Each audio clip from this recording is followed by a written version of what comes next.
she say she want hood nigga. I keep the perk by the pound. The trunk stay bumped and y'all know we run the town. Hood nigga. And I keep a bad bitch around. Thick bitch, long hair, yellow, white, red, brown. Hood nigga. And my Chevy sitting on 24s. Flats look like flapjack. Pancake, you ain't no hood nigga. I'ma play the game how it go. They can take me out the hood, but I'ma keep it hood, folks. I'm on that good, and alcohol. I got some down bitches I can't call. What's that? I don't know what I would do without y'all. I'ma fall till the day I fall. Yeah, as long as my bitches love me.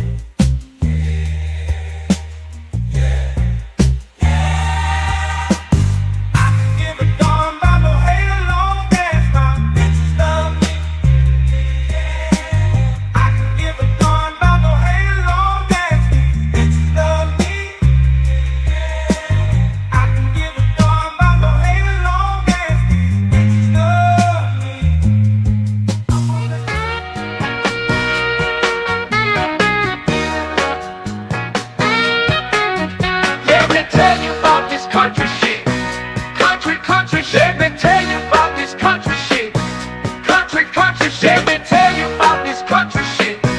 Country shit. Let me tell you about this country shit. Country shit. Country shit. Let me tell you about this super fly, dirt, coast, muddy water. Shorty, pop that pussy if you wanna. Let me tell you about this old school pouring lean candy yams and collard greens. Pocket full of stones, riding clean.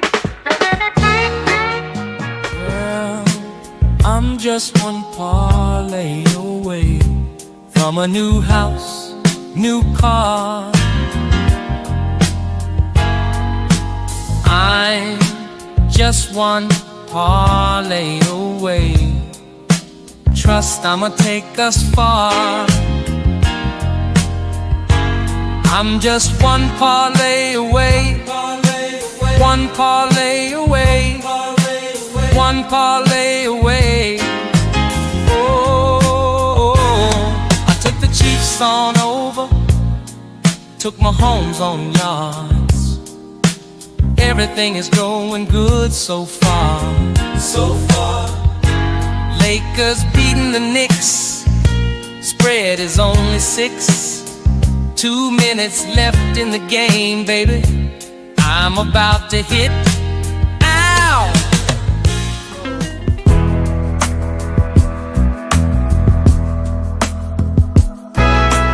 I need out, yeah, I need out. Blood pressure higher than a body count. Tomorrow she has to go. She's a mama. I think I married a hoe. Married a hoe. I said, mama, I think I married a hoe. I made a mistake, mama. No, oh no. I want you. Your man can't do nothing for you. All these hoes ain't loyal. All these hoes ain't loyal. These hoes ain't loyal. These hoes ain't loyal. Ain't loyal. Ain't loyal. Ain't loyal. Ain't loyal. Ain't loyal. Ain't loyal. Ain't loyal. Ain't loyal. These hoes ain't loyal. When a rich brother wants you and your man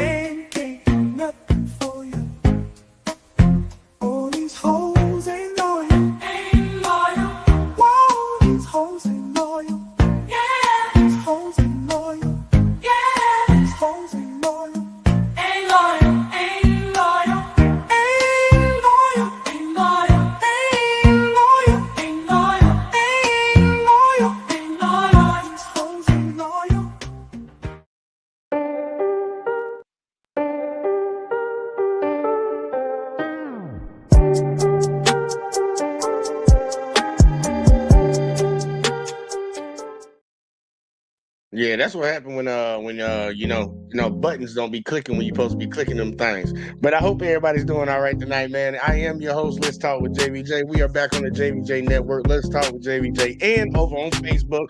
Y'all make sure on y'all way in, y'all do your boy a favor. Hit that like, hit that subscribe, share the videos, turn them notifications on, click all, man. We trying to drop that hot shit around here. It's 2025. We about to get it. But as usual, man, y'all know I like to cover my little cop videos from time to time and see what's going out there in these streets, try to bring a little light to some things that people might not know what's going on. So tonight we starting off with a cop video, but I got some other things for you too, because we're going to get through some things that I wanted to cover throughout the week.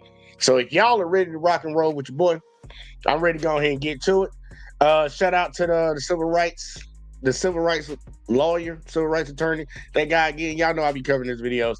There was an incident that happened somewhere. I don't know exactly where this happened at, but supposedly a little 11-year-old girl got hemmed up by the cops. And we're going to watch the situation, and y'all let me know what y'all think about it. Clearly, I already think I'm going to have a certain type of opinion about it, but I haven't watched the video, so we're going to see. But if y'all ready, I'm ready. Man, let's go ahead and jump to the first one. Girl, you gonna tell me this ain't you? Let me see. That's not her. An 11-year-old girl was walking home from school with her friends. Cops grab her and handcuff her. Yeah, one of our deputies is doing very good police work over Grant Ave area. They're looking for a girl with a pink puffy jacket and camouflage pants. After going above and beyond to make this little girl cry, you're gonna lie and tell me that's not you? I'm not lying, that's not me. Listen, it is what it is. If you're honest, it'll make it easy. then they finally realize that this is the wrong person. Sorry about that, you're free to go. It's not her. Undo your handcuffs now, okay? So this sheriff who's in charge there thinks it's okay for his goons to handcuff an innocent 11-year-old girl. Why not speak to her without the handcuffs on? Because you get in a situation where we don't know who we're dealing with. If I was on a run, I'd hide in plain view. An 11-year-old, though? This is crazy. This is okay, Lyric. Hey, look. We gonna stop right there. We gonna stop right there. I'm mad now. Like, real shit. Because, like, the look in this man's face when he's asked that question, I think that's some bullshit. Hold up. An innocent 11-year-old girl. Why not speak to her without the handcuffs on? Because you get in a situation where we don't know who we're dealing with. If I was on the run, I'd hide in plain view. An 11-year-old, though? This is crazy. Like, really think about that, y'all. 11-year-old girl. You put an 11-year-old girl in handcuffs because y'all looking for somebody. It's making me seem like, are you scared of an 11-year-old black girl? If you are, you in the wrong profession, or you just doing whatever you feel like. Never mind, it don't matter. Let's keep going. This is okay, Lyric. All right. That was some mighty fine police work, wasn't it? How do you categorize it? Good police work. How did we even get to this point in America? Was that constitutional? Can they do it again? Tuesday evening, the sheriff's office releases a statement saying their deputies did everything by the book. Because this is nothing new. It was just caught on video. As both a content creator and a lawyer, I take privacy very seriously, but most people are completely oblivious. 11-year-old All right, here we go. went for a girl spotted at the Onondaga County Sheriff's Office in New York. We're looking for a girl spotted in a stolen car in Syracuse when they stopped this 11-year-old black girl who was wearing similar clothing and spotted 6 blocks away. A young girl starts recording after 2 deputies... I can see the big difference already, man. Hold up. I can already see the big difference. Did y'all see the difference between the two in the picture? No. So we got this chick right here, supposedly stole a car. Now the outfit, I will say the outfit is very similar. Pink shirt, pink jacket, camo pants. But you see the girl. Let's see the one that they stopped. Do y'all see a difference? Because I see it. She ain't got the same, it on her hair. Maybe she put her hair up. Whoever knows. I don't fucking know. Like, come on, y'all. Like, this 11-year-old. That's 6 blocks away. A young girl starts recording after 2 deputies place her 11-year-old cousin in handcuffs. Now, the department said that the girl was handcuffed for only about 7 minutes before deputies determined that she was not the person that they were looking for. Video taken by one of the children at the scene shows the girl standing there in a pink jacket with her hands cuffed behind her back as 2 deputies detain her. The girl's friends try to convince the deputies that they have the wrong person. We got our school at like 1, but we decided to play in the yard. You guys might be stepping back a little bit. Thank you. Pink jacket, camo pants. Pink jacket, exact same description. Yeah. So you know. But did they say she had a bow in her hair? No, I don't know. They sent me a picture. So as soon as I get a picture, and if it's not her, they'll send You it. stole a car? You was with me the whole time. These kids actually did a fantastic job of documenting what's happening here. It's just the physical description that was called over the radio. They don't even have a photo yet. I don't know. They're sending me a picture. So as soon as I get a picture, and if it's not her, she's all set. Their colleagues were chasing a fugitive fleeing from a stolen car, a police chase essentially. They found some little kids playing, one of whom is wearing the same color pants and jacket. That's all they've got.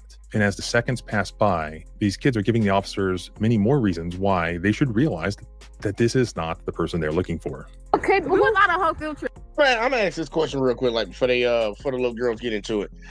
Because I know some people will decide one way, they'll lean one way or the other. But okay, you get a description. Let's say black male, black shirt, blue jeans. Are y'all just gonna snatch up every black man, black male, well, black shirt, blue jeans in the area? Is that what we gonna do? Is that what we supposed? Is that what we want? Like, that's the question. Is that what we want as American citizens? Like, okay, you get a description of a black male, snatch up every black male. Oh, okay, a black male with a black shirt, snatch up everybody with a black shirt. What if it was a white male, white shirt, white male, black shirt? Like, we're just gonna snatch up everybody in the vicinity. It's gonna snatch everybody up. I just want to know if who's down, who's cool with that. I'm not saying either way. I just think it's a little crazy because I don't think that's great police work. I would observe somebody or some shit like that. I wouldn't just be running up and snatching people up. I need something else to identify them more than just an outfit. Certain people wear certain colors. Like, shit, I don't know. Let me your girl, y'all. How can we steal a car? How long you guys been walking around together? Like, as soon as we got out of school, we all just come in, hang out, and like we'll play in the fields. Like, if you go around the corner, like right over there, you can see where we were playing in the snow at. You'll see like footsteps and snowmen and stuff. Then when the picture finally comes through, the female officer on the scene automatically is convinced, aha, it is you. Girl, you gonna tell me this ain't you? Let me see. I ain't got the same shoes on that time. That's not her. That's not her. Let me see. And she light skinned it. Light skin. Let me see her. That's really not her. It's not her. I promise we have that's not her. And once again, the little kids on the scene are the actual voice of reason here. Here is the actual photo. Taking more than 1 second to look at it reveals differences between the suspect and the 11-year-old. The pink jacket. Now, girls like pink, right? It's a different shade of pink, though. I was in that store Hollister with my 14-year-old daughter just the other day, and she really wanted these camouflage pants. And for some reason, girls are into wearing camouflage these days. Look at the shoes. Different. Look at the hair. Different. Let's combine that with the fact that this 11-year-old girl was playing in the snow, making snowmen with her friends on their way home from school, and not in the middle of a police chase. But I guess that's asking just a little too much from our public servants. Wait, can I get her phone and stuff? I think it's gonna be okay. I know, let me get her phone. What's her password? Here, we're gonna keep it with her so she can call up here. You're gonna lie and tell me that's not you. Look at her shoes on. Wait, her shoes. You have no paper on it. You can't see. Listen, it is what it is. If you're honest, it'll make it easy. After going above and beyond to make this little girl cry, You're gonna lie and tell me that's not you. then they finally realize that this is the wrong person. Sorry about that, you're free to go. It's not her. See, always trying to lie. Alright, I'm gonna do your handcuffs now. The thing about it, man, like, that's why I always say, man, when you're dealing with a lot of cops, they automatically, if they messing with you, they talking to you, they already think you guilty of something. It ain't gonna be a lot that you can change their mind on. So even with the little girls over there pointing out, like, look, she got different shoes, different hair. We see different color pink jackets, even though they're both pink. Like, these officers, like, they can't look at the photo and see for themselves it's not the person. Like, just looking at those discrepancies, you can't tell the damn difference. Remember that I said that because I got another video for y'all, and it's gonna be outrageous. It don't even make no damn sense, but with basic shit in front of them, I can put this in front of an average human being, one of y'all watching, and y'all can tell there's a difference between the two girls. But these people on the job that's supposed to be enforce the law, try to do their investigating, can't tell the difference. Like, all black girls look alike. Like, you're gonna have people out here asking that question, man, when you're doing stupid shit like this. This is crazy. It scared that little girl, man. Like, this is really like crazy. So they take the handcuffs off, and then laughably, they try to sort of gaslight the kids. Like, you see how this could happen, right? But these kids are smart. They're not having any of it. I mean, I'm sorry. You can see how they could match that. Just like, I don't. The braids were way longer. That's two different heights. Y'all can see that she has pink shoes. The other girl had white shoes on, which they were probably Air Forces. Come here. You want to call your mom? Here. Let's go. I mean, I'm sorry. Okay, let's go, guys. And then as the kids walk away, they start to analyze what had just happened. And they discuss the possibility that maybe this happened because we were being profiled. That's racism. You can obviously snap at her. Come here. Let's go. They said that's racism because the auntie that we just put out matches that did not match her picture. No, she was by Kurt. I was just recording that whole thing. That's racism. You just seen the picture. Oh, I'm tired of this place. She no longer wants to walk to and from school anymore. That was the only freedom she had, and it's now gone. The little girl's mother was interviewed by the TV news, and going back to like, how did we get to this place? She feels that it's necessary, while explaining the negative effect that this has had on her daughter. She feels it necessary to hide her face, to hide her identity. I can't make sense of it. I couldn't even finish watching the video.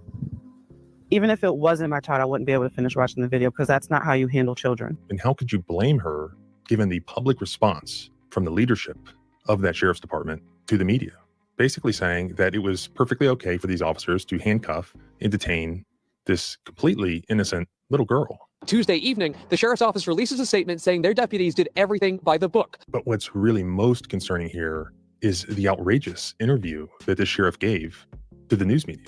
I can hardly believe some of the things that this guy said. Almost doing the meme. I'm ready to hear it. He says several times that this was mighty fine police work. Yeah, one of our deputies is doing very good police work over Grant Ave area. How do you categorize it? Good police work. Good police work.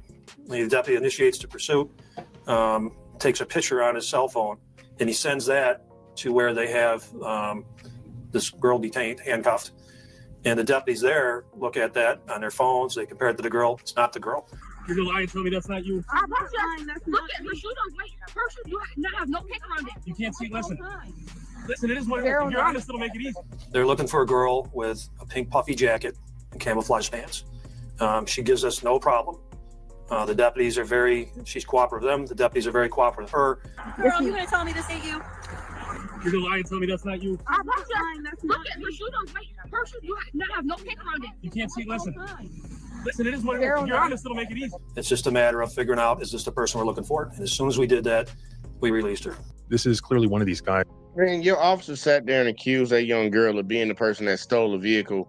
Even when you got other little girls around, like, look, they're pointing out the discrepancies of why that's not the same girl. You sitting over there just accusing her. Like, yeah, it's you. It's you. And y'all would have took her ass to jail unless somebody else came up, whoever it was, came up and said, nah, you got the wrong person. I guess they got it on the radio, or they sent in another picture, or maybe they actually got the girl that supposedly stole the car. It's like, oh, okay, we can let this one go now. Because they look like they want to take that girl to jail. They didn't believe nothing that they were saying. You automatically presume guilty right from the get-go. That people need to understand that's how you're gonna be viewed when they coming up to you. They already think you did something wrong. They got it in their mind. Just like, yeah. Guys that thinks he's so smart that he can outsmart not just the public, but these reporters who are sitting in front of him asking him questions. And they actually ask him some very, very good questions. And you tell me whether or not his answers are acceptable. Why not speak to her without the handcuffs on? Because you get in a situation where we don't know who we're dealing with. We know that if we don't control them early on, we might be chasing them later. We know that. It's for her safety. It's for our safety. It's for the people around's safety is why those handcuffs go on. Does this mean anytime anyone matches the description of someone wanted, they're at risk of being handcuffed by police? I can give you a personal example. This was a great question, but he completely evades it. He does not answer the question and instead gives a personal example of some guy that he handcuffed once, and he did a great job because it was the right guy. But he doesn't answer the question that's asked. In recent years, there have been several notable legal settlements across the U.S. involving incidents where police have handcuffed small children. Just recently in Aurora, Colorado, there was a $1.9 million settlement after 4 black girls were wrongfully forced out of their car, held at gunpoint, and handcuffed in 2020. There was a recent Ninth Circuit case from about 6 months ago, arising out of Honolulu, Hawaii, where the Ninth Circuit deprived qualified immunity from police officers after they handcuffed and arrested a 10-year-old black girl at her school in 2020. They noted that they had a case from 2014, CB versus City of Sonora, where they held that the use of handcuffs on a calm, compliant, but non-responsive 11-year-old child was unreasonable, which means unconstitutional. That was 2014. And in this 2024 case out of the Ninth Circuit, they held this. At the time of this child arrest, it was beyond dispute that handcuffing a small, calm child who is surrounded by numerous adults, who complies with all of the officer's instructions, and who is unlikely to flee, was completely unnecessary and excessively intrusive, and therefore unconstitutional, and the officers do not get qualified immunity. And what do we have here? An 11-year-old. Hey, y'all seen all the different court cases he named off? Black. Is that just a coincidence? Because I know I got a lot of people out here that think it's just a coincidence. You know, everybody they keep handcuffing because they supposedly match the description just all seem to be black. Now, I'm pretty sure there are a bunch of cases that happen to white folks too. But that ain't what we talking about right now, right? We talking about this. You put an 11-year-old girl in handcuffs because you thought she stole a car. Oh, we did that because, you know, we want to make sure she doesn't run. You can't catch an 11-year-old kid. You're a grown-ass man. I'll catch an 11-year-old girl in 2-3 steps. Like, let my niece take out running. Got you? Where you going? Where you going? What you doing? Nah, man, come on now. You just traumatized that little girl, and you was wrong. See, Lena said she in the chat getting ready for work. Don't go into work hurting nobody now. But I shout out to Lena. Lena up in the building, y'all. Fucking, I just think this is a little crazy. I'm gonna let them keep going, but man, come on, man. It's 11-year. Like, you treating these kids, at least the kids that look like us, you treating them like adults when they're kids. You traumatizing these kids. You wonder why a lot of people grow up and don't like the fucking police. You wonder why a lot of black folks don't like the police, because this type of shit right here. Old child. She's calm. She's cooperative. Surrounded by police officers. Not making any effort to resist or flee. Yet she's handcuffed just because that's what we do. It's no wonder that these children are left thinking that they're being treated this way or they're being treated differently based on racial profiling. The sheriff makes it sound, though he doesn't mention race, but he makes it sound like, well, these kids are known to be armed. We have all sorts of problems with these kids. We know that if we don't control them early on, we might be chasing them later. We know that. If I was on the run, I'd hide in plain view. An 11-year-old, though? You think 11-year-olds, we have 13-year-olds stealing guns and doing assaults. But she didn't. She was out with her friends playing in the snow. And you are looking from hindsight. You look at their picture. Which one's 11? Which one is 15 or 16? You tell me. How tall do you have to be an adult? How tall? How do you gauge the age of these people? But there are people in the community seeing. Right, hold on. See. Now I'm super irritated with this motherfucker right now. Hold on. I want him to say that shit again. How tall do you have to be an adult? Stupid question. How tall do you have to be an adult? That's a dumb question. There's no actual height. I get you trying to use that to like, well, look, just because she's short doesn't mean that she couldn't be an adult. That's dumb. You can look at somebody, but next question. How tall? How do you gauge the age of these people? But there are. How do you look them in the fucking face and you can tell that I'm not a child by looking at me in my face. You couldn't tell that was an 11. You telling me your officers could not tell? You had a female, it looked like a Hispanic female and a white male. Y'all telling me they couldn't tell that this could be somebody that could be their niece or nephew? They couldn't tell that. This is a grown ass and adult. Like, come on now. I guess all black folks look alike too now. People in the community seeing what they now know is an 11-year-old girl at one point in tears, her hands behind her back in handcuffs. And you'd call it good police work. And I think police officers would agree with you. I just wonder what you say to a community that sees that and thinks it feels. Well, that's a good point of this conversation we're having, to help us educate that community from the police perspective. We want to keep you safe. We want to recover your stolen property or stolen vehicles. How do we do that? How do you do that in this case? Good police work. We have a female in a stolen car wearing that description. We have a female with the same description. Stop her, we detain her like we do all juveniles in the stolen cars. We don't know what we're dealing with. Have you tracked down the actual suspects? We haven't found her yet. You don't fucking say. Because you probably was wasting your damn time snatching up a random little 11-year-old girl. And see, the fun thing, I caught what he said. They didn't say that other girl stole that vehicle. He kept saying she was in the vehicle. In a stolen vehicle. They didn't say she stole it. So the officer took a picture of one person that jumped out the car and ran, because the picture that they showed was like a chick on the passenger side of a vehicle with like some shoes in her hand. So she ain't steal the vehicle. You just got a picture of a girl that was in the vehicle that y'all suspect to be stolen. So now you just snatching up people. Like, come on with the nonsense, bro. Good police work, man. Y'all suck at y'all job. Y'all suck at y'all job. This is not good policing. This is not good investigating. You just traumatize the girl, and then you wonder why you have a community of people that don't trust y'all and don't fuck with y'all. Y'all garner resentment towards them when y'all treat them like this. You're treating their damn kids like adults because you don't know how to do your job correctly. Like, come on, man. She is older, though. You've said that much. That was new information. You pointed at the wrong one. Sorry, But she's yes. 15. Yep. Apparently, you don't know one from the other because they I'm look a not lot looking alike, at- don't they? I'm not looking at the Don't pictures. go down that path. Be careful. She's still on the What? This? Oh Lord Jesus! I can tell this. Y'all saw it. If y'all saw it, y'all saw it. I don't think she's running anywhere. Well, She's hiding in plain view. She probably got a river pink jacket. But even if she didn't, what's the worst case scenario? We're going to give her parents' ticket, ask her to show up in family court. No consequences. Well, if that's the worst case scenario, then Well, then why do all the shit that you did? Here, think about this, y'all. I'm gonna let him say that again. If that's the case, you don't think nothing's gonna come from it, no consequences, then why the fuck you even searching for it? Why you even dealing with it? Why you even dealing? Why don't you tell your officers to go off and do something else? Let him say it again. Her pink jacket. But even if she didn't, what's the worst case scenario? We're going to give her parents' ticket, ask her to show up in family court. No consequences. well, if that's the worst case scenario, then why detain that other girl yesterday when she was identified on the sidewalk? How old is she? Exactly. Thank you. Whoever's interviewing this cop, because he over here saying stupid shit. Like, dude, you the police chief? You the sheriff? Bro, you sound dumb. Yeah, ain't nothing gonna come from it. But my officer's still gonna go out there and do it then. If it's a waste of your time and it's not gonna be any consequences, as you say, then why waste taxpayer dollars fucking even prosecuting this dumb shit? There's a lot of laws, a lot of shit that y'all don't prosecute. You just turn the blind eye to it. So why don't you just turn the blind eye to this if that's how you feel? No, it was a black girl. It was a black girl. Somebody black did something. Nah, my officers did the right thing. I know what his angle is. I can already tell by just hearing him talk. That was the question. It was if you believe that there aren't legitimate consequences, You then don't why know how go old to the these extent people of are. detaining her? We are looking at this thing from hindsight. You can tell that she's an adult. You can tell she's a juvenile. This is what we see of her. We're looking for a felon.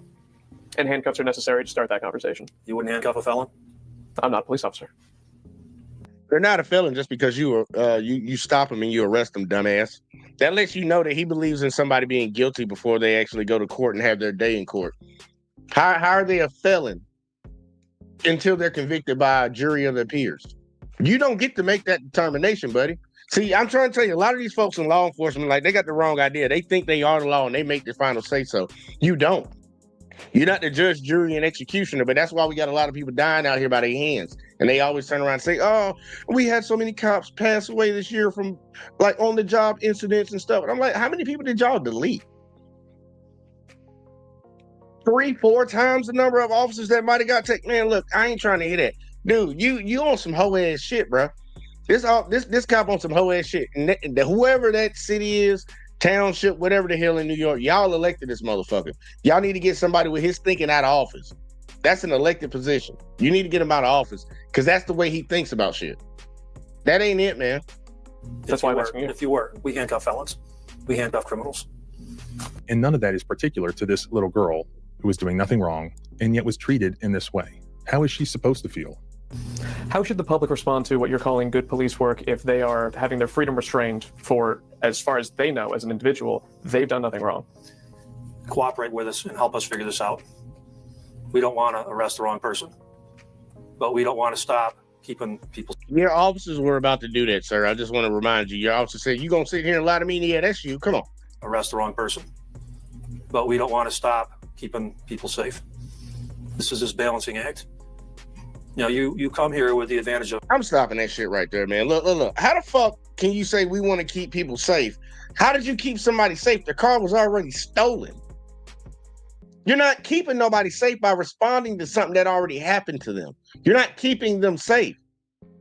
The crime has already been committed. That's why, like, when these motherfuckers talking about protect and serve, they stop crime. They haven't stopped no motherfucking crime. The crime has already been committed. They respond to the crime. Don't sit here and talk about protecting nobody. The crime was already committed, buddy. You didn't protect nobody from that crime being committed. You're responding to it after the fact. keeping nobody fucking safe. I guess somebody will come in and say, well, after they get them, they'll be locked up so they can't do it again. They're gonna get out and they can do it again. You ain't gonna stop shit. They don't stop a motherfucking thing, y'all. Don't ever think they do. They don't stop crimes. Of hindsight, you've never walked in a police officer's shoes. I have. If you work with us, we'll work with you. We do not want to arrest the wrong people. Should all members of the public just understand that at any moment their freedom could be restricted because they match a description for a suspect for something? It could happen. Well, what do you need to see change in order for your deputies to be able to be? Hey, with him saying it can happen, yeah, and you can get sued. And every time they do that shit, y'all, if they ever do it to y'all, go get you an attorney or go look online. There's a lot of different institutions that will come in. The civil rights institution, they'll come in. If your case is a solid win, they think it's a solid win or they think it's a real civil rights violation, they will come in and represent you for free. Like real shit. Sue their ass. Sue their ass. Since you think that's okay, that's the way that you want to police, y'all about to come out the pocket. Our fellow taxpayers, until they decide to get you up out of office and get these officers off the street that don't know how to do their job, don't know the Constitution, they're going to lose their tax dollars to that shit. Sue their ass every fucking time. Since he want to have that mindset, sue him. Be on the street and not presume that children are all walking around armed. They don't presume that now, so that I don't know about that question. Okay. What he means to say is that his police officers don't presume that now for all children, but just certain unnamed children. You can tell by looking at them, they presume that they are armed. In fact, let's rewind to the beginning of the press conference. Exactly. This is what he said was his justification for handcuffing this particular child. It was a concern that she might be armed. They detain her, they handcuff her, which is a normal procedure, especially based on the number of juveniles we have dealt with that have weapons. We have juveniles that we stop in a traffic stop who have assault rifles and ghost guns. So on and on, we continue to have juveniles in stolen cars with weapons. Standard procedure that we handcuff them. What was it about this particular child that concerned your police officers and concerns you that she may have been armed, despite being 11 years old and out playing in the snow with her friends after school? It just seems that all these bad teenagers are now affecting the good teenagers. It seems that way. I don't believe in playing the race card unnecessarily, but here, given the sheriff's interview, he all but says it's because of the child's race that the child had to be handcuffed and treated accordingly. And the case that he makes for that is he's trying to be effective. He's trying to keep his community safe. Do you think that this department has handcuffed every child that they come into contact with? Of course not. This child was treated like a criminal. And as I said, this is something that happens all the time across the country. That's why he's defending it here. He's just upset that he got caught on camera. This is sort of like when police officers say, you've never been a police officer, you don't understand. It's like making sausage. It has to be done, but it just looks ugly. People don't like to see it. I will submit to you that nobody was made safer by handcuffing this 11-year-old child, making her cry. Nobody. At the end of the day, I think what these children did was all that could be done. They videotaped what was happening. They were calm, they were polite, they were cooperative, and they documented the abuses that were happening so that it could be exposed after the fact, which it has been. It needs to continue to be exposed, and you can help by sharing this footage. Make sure that... Look, y'all, share that video, real shit, because that kind of irritated me. I didn't watch that one. But hearing everything that was coming out of that cop's mouth was straight up bullshit.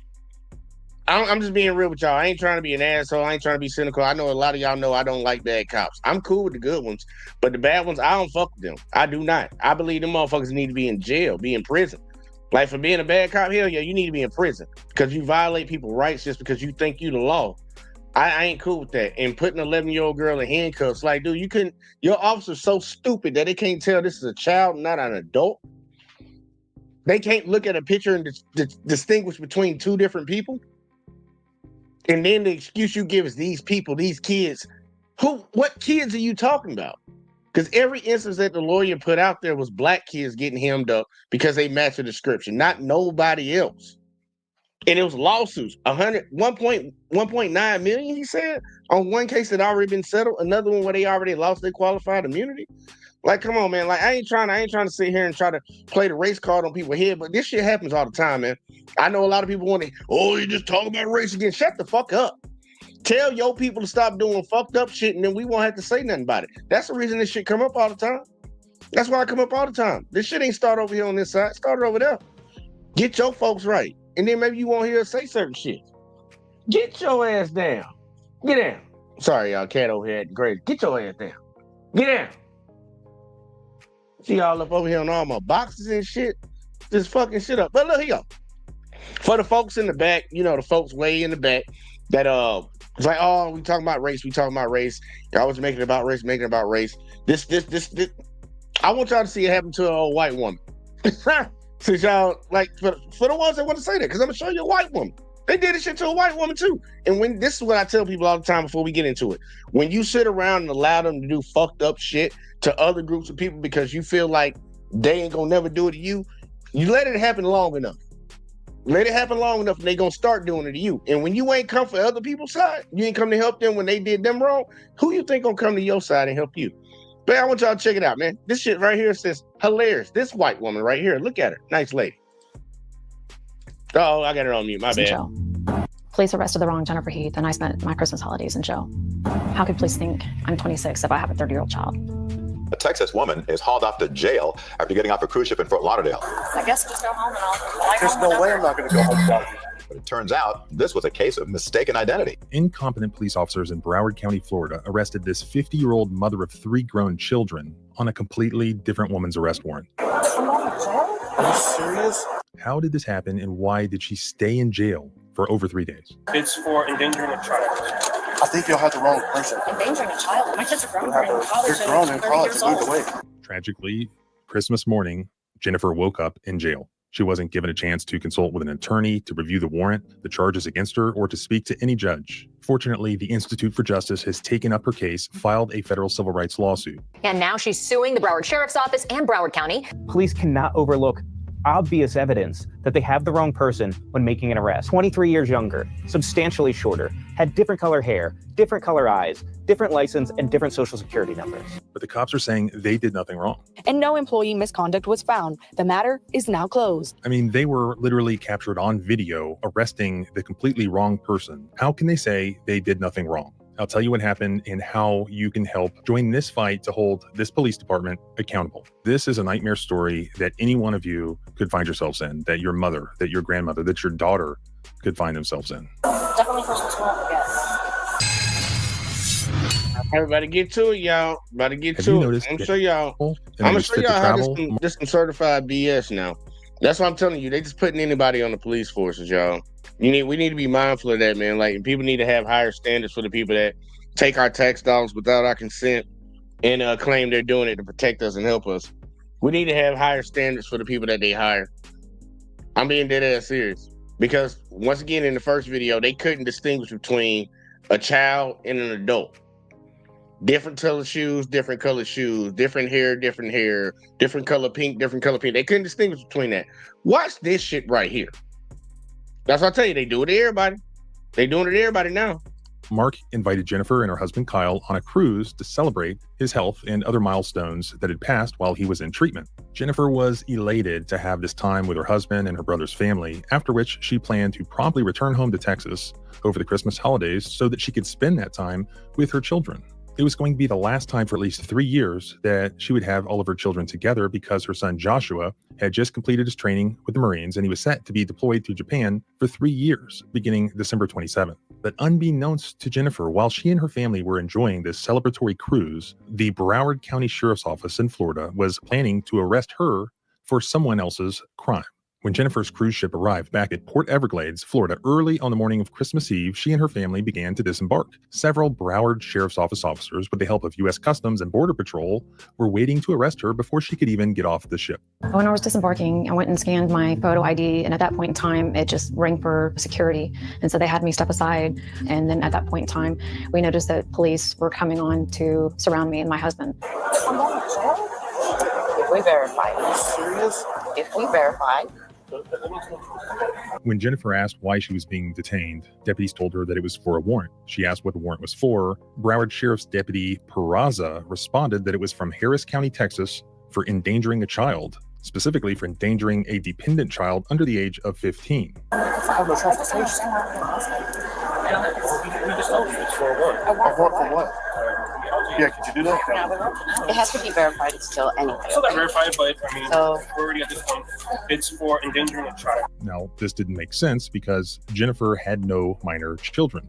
She had never been arrested before. She's never had any real outstanding warrants. Her husband Kyle immediately said, "I think you have the wrong person." I think you'll have the wrong person. But Deputy Jean responded, "That's why we verify." Endangering a child? Well, that's why we verify. That's why we're going to verify. That's why we verify. Verify it there. But Deputy Peraza, as you'll see, he had already made up his mind to arrest Jennifer, stating, "We have to verify, but we're already at this point, so..." Still not verified, but I mean, we're already at this point. Deputy Peraza then asked Jennifer her age. She told him her date of birth, which was from the year 1974. January 28, 74. Jennifer telling Deputy Peraza her birth date should have been a giant red flag. The person he had the warrant for was somebody nearly half Jennifer's age. Jennifer handed officers her driver's license and also her passport, both of which contained plenty of information to alert the officers that they had the wrong person. As Jennifer pointed out to the officers, it was impossible that the warrant was for her because her children were grown and in college. Endangering a child. A child in endangerment. You have a child? My kids are grown. They're grown in college. Moved away. Like I said, that's why we verify. Is this something that's out of Florida? I know this is not right. You got 110%. I don't know what child. Absolutely. My kids are grown. Go ahead and do what I just saw, what I had mentioned to you, get everything. Don't have the phone? Hold on to the phone. So these are the only two things we're going to bring with us. Go ahead and give them the wallet, purse. Don't take the jewelry off if you want. If you have any necklaces, earrings, don't take that off your belt. Take that off. Make sure you tell him where you put all the valuables. Now, y'all think about this now. The whole time, that piece of paper that he showed up there with the height and all that shit, it didn't have her shit on there, but it did have the other ladies. Her hair color, her height, her age, her name, her full name, her social, all that. They're standing right in front of this lady right now. Now, I understand it said black hair. Women can dye their hair all the time. She could have dyed her hair red. But look at the height difference. And you telling me you can't tell this bitch ain't fucking 27 years old? You telling me all y'all standing right here right now, because I know it's 3 different officers standing right here right now. Y'all can't look at this woman and tell that she ain't 27 years old. You just think she got really bad genes, huh? Okay. All right. Wait till they get to the name and the social when they don't even match up. Passport, any of this? No. Do you have any piercings? No. I guess just go home and I'll fly There's home. no way I'm not going to go home without you. Where's home? Texas, Houston. To go see our kids. That's where the warrant is out of, so you're going there. She has a necklace. Just looking at Jennifer should have caused any reasonable officer on the scene to realize that she was not the person they were looking for. There were at least 5 observable differences between Jennifer and the woman that they were looking for. Jennifer was 48 years old, while the warrant sought someone who was 27 years old, nearly half Jennifer's age. Jennifer is 5 inches taller than the suspect. Jennifer has fair skin, while the warrant sought someone with medium-toned skin. Jennifer has light blue-gray eyes, while the warrant sought someone with brown eyes. Jennifer has red hair, while the warrant sought someone with black hair. There were all these discrepancies between the warrant they had and the information available in the National Crime Information Center database. The names were different. The warrant was for Jennifer Del Carmen Heath, while Jennifer's name is Jennifer Heath Box. The suspect's address was an apartment in Houston, Texas, while Jennifer's address was in a different county in Richmond, Texas. They both had different social security numbers. They had different FBI numbers. At the very least, all of these discrepancies would have caused any reasonable police officer to do their basic due diligence to confirm whether the person that they were about to arrest was actually the subject of the arrest warrant. Accusations! These are not accusations. This is false accusations. And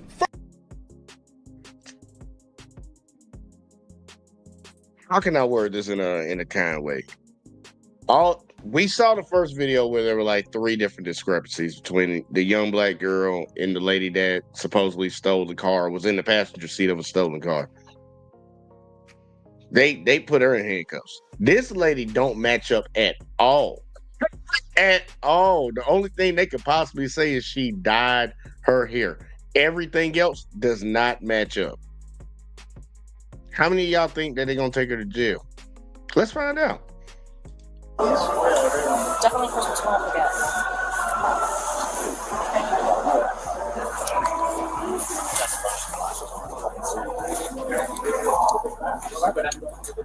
We're trying to make it as little as possible money, okay?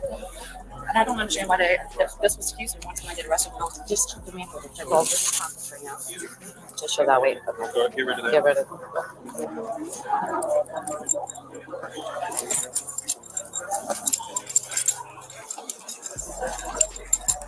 Check your back pocket, your front pocket, and a little, anything small. Your earrings. I don't have any earrings. Like your ring. I was feeling everything from confusion to, frustration, anger, because I knew that this was impossible to have a warrant for child endangerment. And in my mind, all I kept thinking about was, I need to get home to my son because he was leaving on the 27th. And this was Christmas Eve, and this was my last Christmas that I would have all my kids together. Okay. Oh, you good? He told Jennifer that the birthday and the name on the warrant matched hers, but that wasn't true. The suspect's full name was Jennifer Dale Carmen Heath, not Jennifer Heath Box. It was Jennifer Etkin Box, B-O-X. What's your middle name? It's Heath, H-E-A-T-H.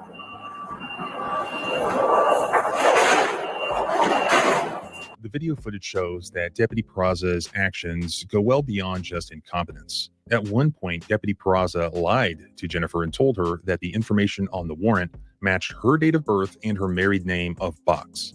That was a lie. It did not. With the same birthday? With the same AKA Box? No, that's me. Okay, well that's what we have on the warrant right now. I'm just saying, that's all. I'm just. Peraza had also previously told the female You lying piece of shit. Like, I'm trying to tell you, when they believe they got the right person, they don't give a fuck about verifying nothing. And that's a problem. Like, a lot of people should understand that's a fucking problem, man. Like, look, you're supposed to do your job. You're supposed to investigate and figure out if you got the right person or not. You shouldn't be in the business of taking innocent people to jail. Now, remember, y'all, she was coming back from a cruise. They were about to spend Christmas with their whole family because one of their sons was about to get stationed in Japan. This is Christmas Eve when all this is happening. So y'all know it's about to follow up with her being arrested. Let's keep going.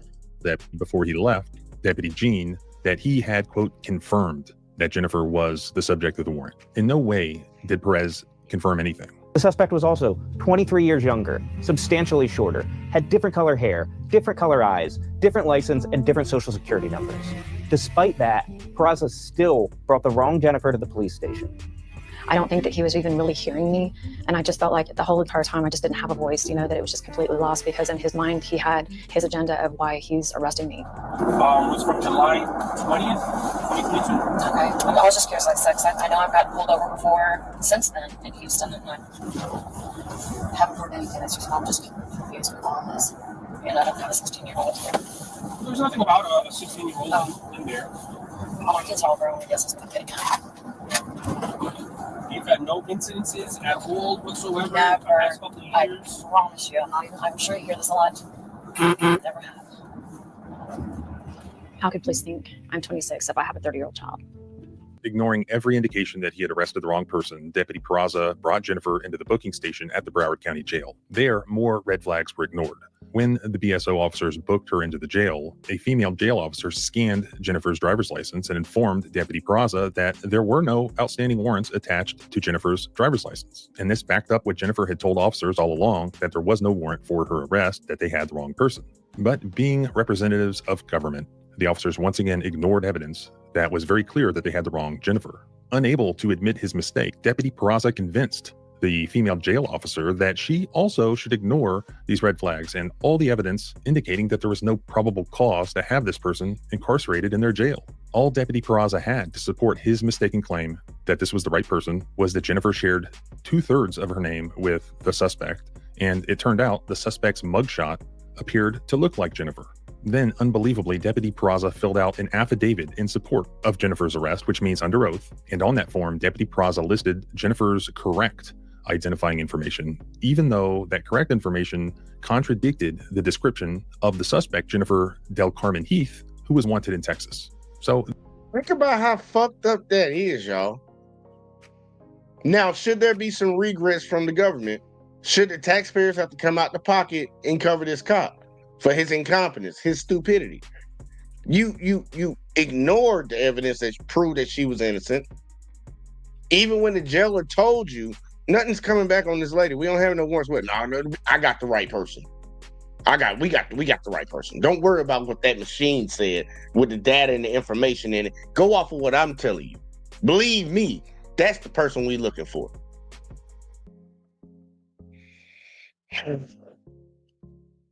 All right, let it happen. I'm trying to tell people, You think this shit ain't that serious? Let it happen to you. We want to, and for the people that don't think this is that big of a deal, you want to live in a country where they can just yank your ass up and take your ass to jail, even though they have evidence to prove at the time that you ain't did whatever the fuck they claiming you did. That'll be some funny shit, but it gets worse, y'all. They booked Jennifer into the Broward County Jail anyways. And of course, they also took Jennifer's fingerprints and mugshot. And guess what? The fingerprints did not match, obviously. Jennifer endured a traumatic Christmas in jail. It was dirty like you would imagine. And then the strip search, you know, it's just humiliating and degrading, you know. Sorry. I mean, it was just, sorry. It was really traumatizing, you know, and that part of it, even just because you just felt like you weren't a human anymore. They made her strip all of her clothes and conducted a body cavity search. They gave her a prison uniform and a blanket and put her into a cell with other female inmates. The guards were condescending and demeaning anytime she asked a question.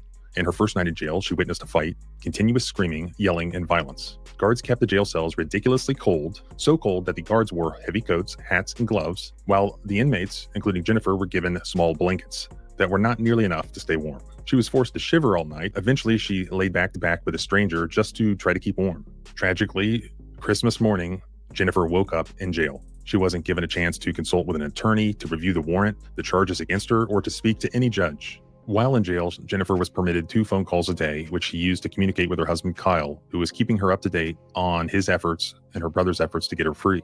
On the afternoon of December 26th, her husband told her that Harris County, Texas, acknowledged her DMV photo had been placed on the suspect's warrant. About an hour later, a jail official came to Jennifer's cell and told her that Broward Sheriff's Office knew she was not the person who was wanted in Harris County. For a split second, Jennifer thought this nightmare was finally over, but her hopes were quickly crushed. She was told that despite their mistake, the only way for her to go free was if Harris County officials came to get her or arrested the correct Jennifer Heath. She was told this could take one more time for the people in the back. Jesus Christ.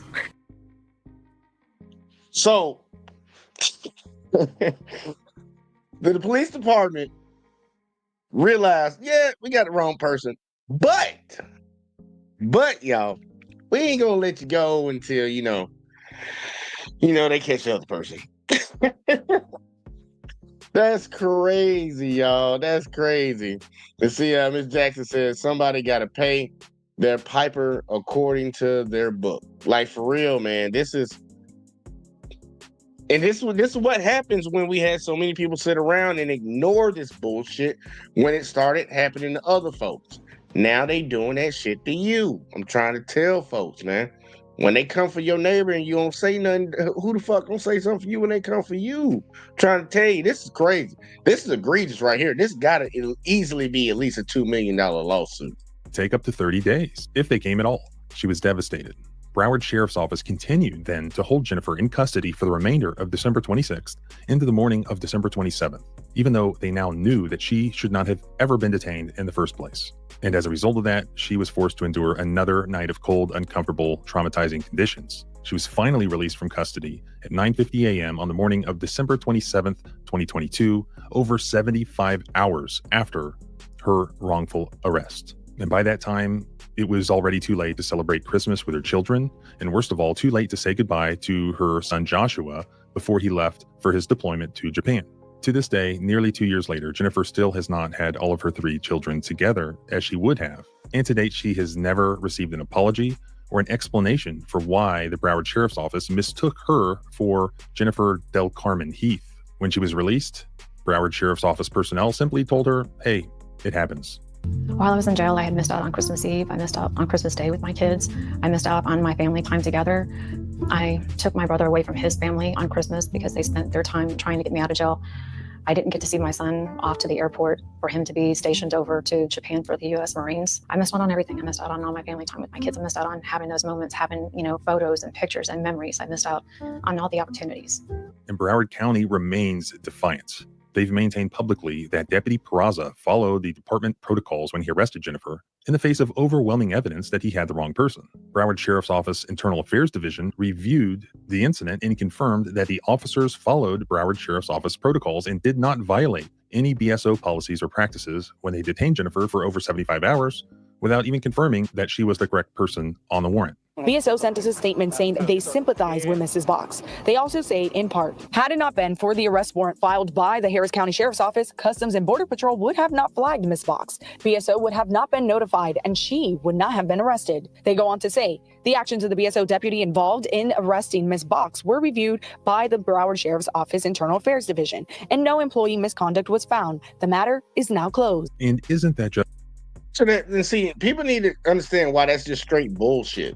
So you can make all the goddamn mistakes in the world and lock up an innocent person, and then you review it by your own other department. It's part of the same police department. Y'all all getting the same tax dollars. Y'all all getting paid by the same person. Y'all investigate yourselves and say, nah, we ain't do nothing wrong. When there are clear mistakes that were made. So your officers don't have common sense. They don't have common sense. They don't have good deductive reasoning. They can fuck up on the job. Take somebody away, kidnap them, hold them hostage in a cell for multiple days, over 75 hours. And that's perfectly fine. You know, shit happens. But let you cross over a checkered line on the road, they'll try to write your ass a ticket and extort you for money. I don't understand how people feel like this shit is okay. And think about it. I'm talking about the cops included, because they're American citizens too. They take that fucking uniform off just like us. Let this dumb shit happen to one of them. You think they'd be like, yep, shit happens? No, they wouldn't. But they perfectly fine doing it to their fellow citizens that pay their paychecks. Keep them in a job. Just a shame that this entire unit of internal affairs for this. Oh, and let me not forget, pass on the blame to somebody else in government. It wasn't our fault. It was their fault. They were who put her name on there. I know we looked at it and we could have seen that we were wrong, but they put her name on it. So, you know, we just did what we had to do. Like, get the fuck out of here, man. Large county in South Florida reviewed this entire thing, and they were unable to find any misconduct there. Crazy, right? Well, don't worry, because Jennifer reached out to the Institute for Justice, and they agreed to take her case. If you've watched a lot of my videos, then you know who the Institute for Justice is. I have my own custom donation link for them in the description of every video. But in case you don't know, IJ is a nonprofit public interest law firm. Their mission is to end widespread abuses of government power and to secure the constitutional rights that allow all Americans to pursue their dreams. It's a national civil liberties law firm that represents everyday people free of charge when the government violates their most important constitutional rights. They win nearly 3 out of every 4 cases that they file, despite how incredibly difficult it is to litigate against our government. They very kindly put together this document called a complaint, also known as a federal civil rights lawsuit, that explains in great detail over dozens and dozens and dozens of pages exactly what misconduct occurred, who did it, when they did it, how they did it, the evidence that exists that they did it, and that also lays out why that misconduct violated Jennifer's constitutional rights. This is IJ lawyer Jared McClain, who is handling Jennifer's case. Holding someone in jail without a good reason to believe that they've committed a crime violates the Fourth Amendment and the right to due process. Police cannot overlook obvious evidence that they have the wrong person when making an arrest. And when they do, they must be held accountable. I just have to hold those. And y'all think about this, like a lot of people will hear that and be like, yeah, it makes sense. But guess what? There were so many when y'all hear about all these people getting exonerated from prison that have spent 10, 20, 50, 30, 40 years in prison, being wrongfully accused of something, getting out. Have y'all noticed that a lot of them are black folks, right? And I know a lot of people's like, ain't got no problem, we ain't got no problem with it, ain't us, it ain't us. They doing it to your women. Y'all own folks doing it to your women now. What if this lady would have went to prison over some bullshit off of that? Or had to sit in jail even longer? Like, yeah, she already missed out on her son. Ain't gonna get to see him for years. He can still come home on leave. I know they hyping that up. He can come home on leave. It's just gonna be very expensive to fly from Japan back to the States. But that could happen. But she missed Christmas with her family when she was gonna have all her family together. That's pain and suffering right there. That's pain and suffering. They gonna eat. She got to eat. She gonna get enough money to make a couple trips over there to see her son. Like, I ain't never been to Japan. I'm about to come to, yeah, they haven't paid me. They had to come out the pocket. These motherfuckers sitting around fucking up on the job and thinking that shit cool.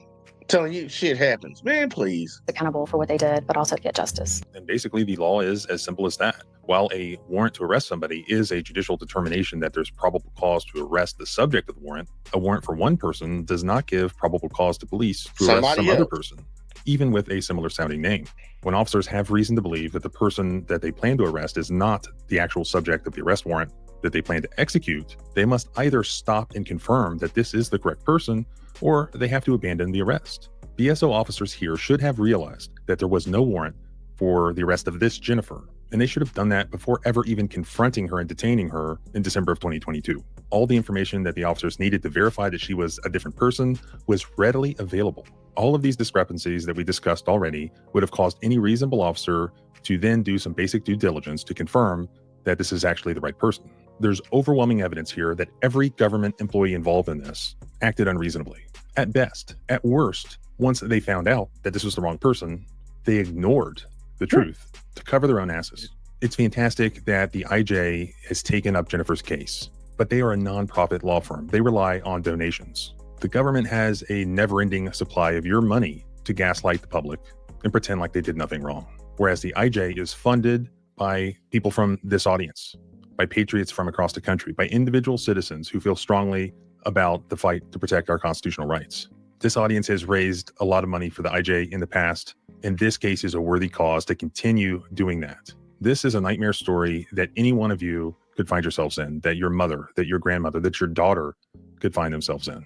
You can help right now to fund this litigation, to keep these IJ lawyers working around the clock to sue every government employee that was involved in this case, from Deputy Peraza all the way down to the Jane Doe jail guards that we don't even know their names yet. That's all going to take litigation, lawyers, paralegals, filing fees, depositions. It costs a lot of money to do this. Let's fill their war chest to help ensure that they win. And I'll continue following this one. And if you want to follow along, please subscribe both here and at the blog. Man, y'all subscribe over here like he told you, man. Make sure y'all subscribe to Let's Talk, JVJ Network, follow on Facebook, all that in the bag of chips. There's some bullshit. I don't know anybody that will sit here and say that's cool, but you know, it's probably a reason that I don't know those type of people for somebody to say that. This lady got hemmed up. She got hemmed up, and even when these officers had ample opportunities to realize they were doing the wrong thing, they still doubled down on it. The jail doubled down on it. I forget, Customs and Border doubled down on it. Like this is crazy. It's just a failure from the top all the way down, but it's really honestly not a failure when you really think about it, y'all. It's really the system functioning exactly the way it's supposed to function. And a lot of people don't understand that because, you know, they've been so caught up on, oh, you know, they're just doing what they got to do. You know, they're just out here. They have a hard job. You know, they got to go home at night. So, you know, I might gun a motherfucker down, or, you know, I might take an innocent person to jail and prosecute them to the full extent of the law and lock their ass up because we got biased people on juries that think automatically if the police brought it, it must be right. No, these people make mistakes, y'all. These people make mistakes all the time. And the problem is they just want to brush it off like it's nothing. No, you need to be held accountable, because if I make a minor mistake, y'all will come for my pocketbook. Y'all will come for my freedom. Y'all will come for my life. But when y'all fuck up, it's just like, let it go. Nah, we can't be on that type of time. We can't be on that type of time. And a lot of people need to get right now because you know how you said that organization that's gonna fight her case, it's a private organization. We need to start advocating for legislation for the federal government, our tax dollars need to go to an organization that will fight against them. Yeah, we need to make these fuckers take our money out of their budget and fund an institution that will have lawyers to fight them when they do dumb shit like this. We shouldn't have to group fund, GoFundMe to goddamn get some justice around here. We shouldn't have to do that. It's bullshit. And that's what I'm trying to tell people. Like, look, you got to speak up for your neighbor. You got to speak up for your fellow American in situations like this, because eventually it's going to fucking happen to you. It's just a matter of time, man.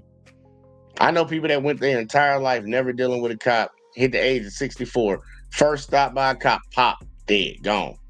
All because of misunderstanding. Motherfucker was agitated, feeling some type of way, and the cop wanted to just go ahead and get off. He just got off on him. Never done nothing wrong. Well, at least not got caught. Because I think most people that are in prison are the ones that got caught. I think everybody breaks the law every damn day. There's so many laws that we don't even know are on the books. Officers don't even know are on the books. You can go to jail for a lot of fucking things. But the people in jail are mainly the ones that just got caught. Everybody else are out here just rolling around, just getting by. But it's some bullshit. I'm not with it. I'm not with it at all, and I would hope that y'all don't be with it either. And if I get an update on this one, I'm gonna come back and recover that because that ain't it. That ain't it. But we did have a second part to this video. I mean, second part to the show tonight. And see, got Uncanny in the building, man. Don't get fired. I know it's cold up there in Chicago right now. Say, BOS has always been shady. BSO. I got you. I don't know what BSO is. Broward State. Well, you gotta tell me what it is. I don't know what that is. But yeah, they've been shady, man. I agree with you. They've been shady. Fucking, but I said I was gonna do two different things tonight. So now we about to get into the thought side of it, man. The thought side of it. We said from cops to thoughts. It's 2025, y'all. We gonna go to the thought side because I like to talk about relationships over here on this channel because I do want to see. Okay, Broward Sheriff's Office. I got you.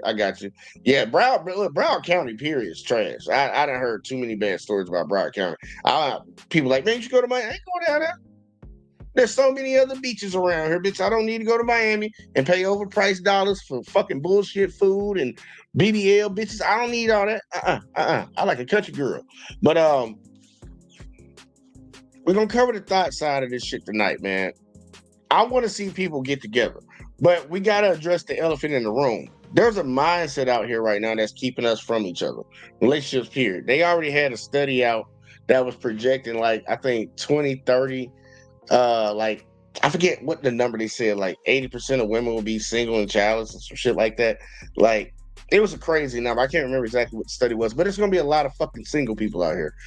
And the main reason I think that is because we have social engineering, people fucked up with being on the internet, getting away from family values and shit, traditional type shit. And I'm saying you can do your own thing, but people don't have the right mindsets to actually cohabitate with a person and make a relationship work.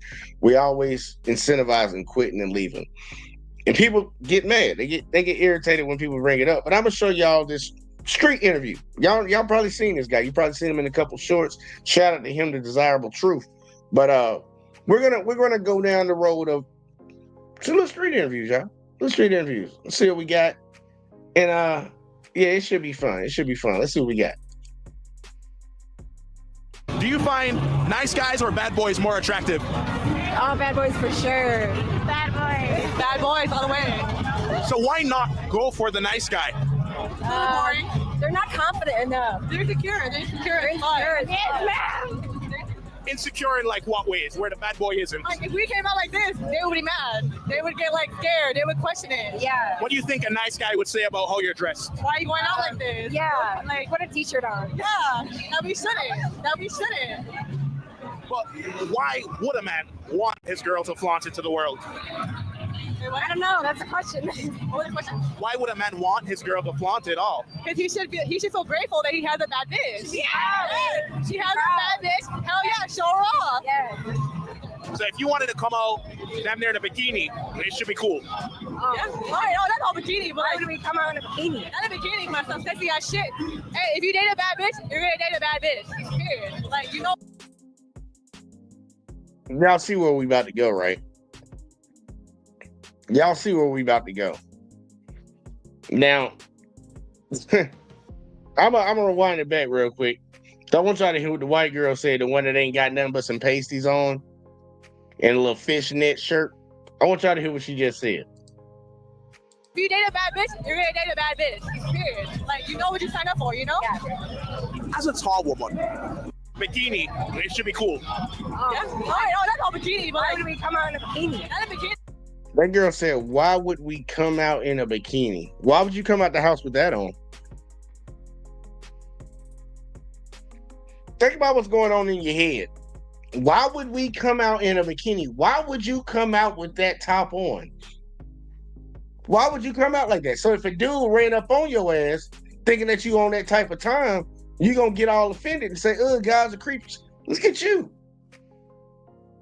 Look at you.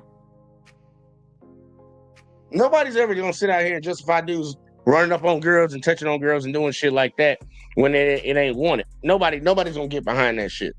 But I will also call out the other side of, what are you doing?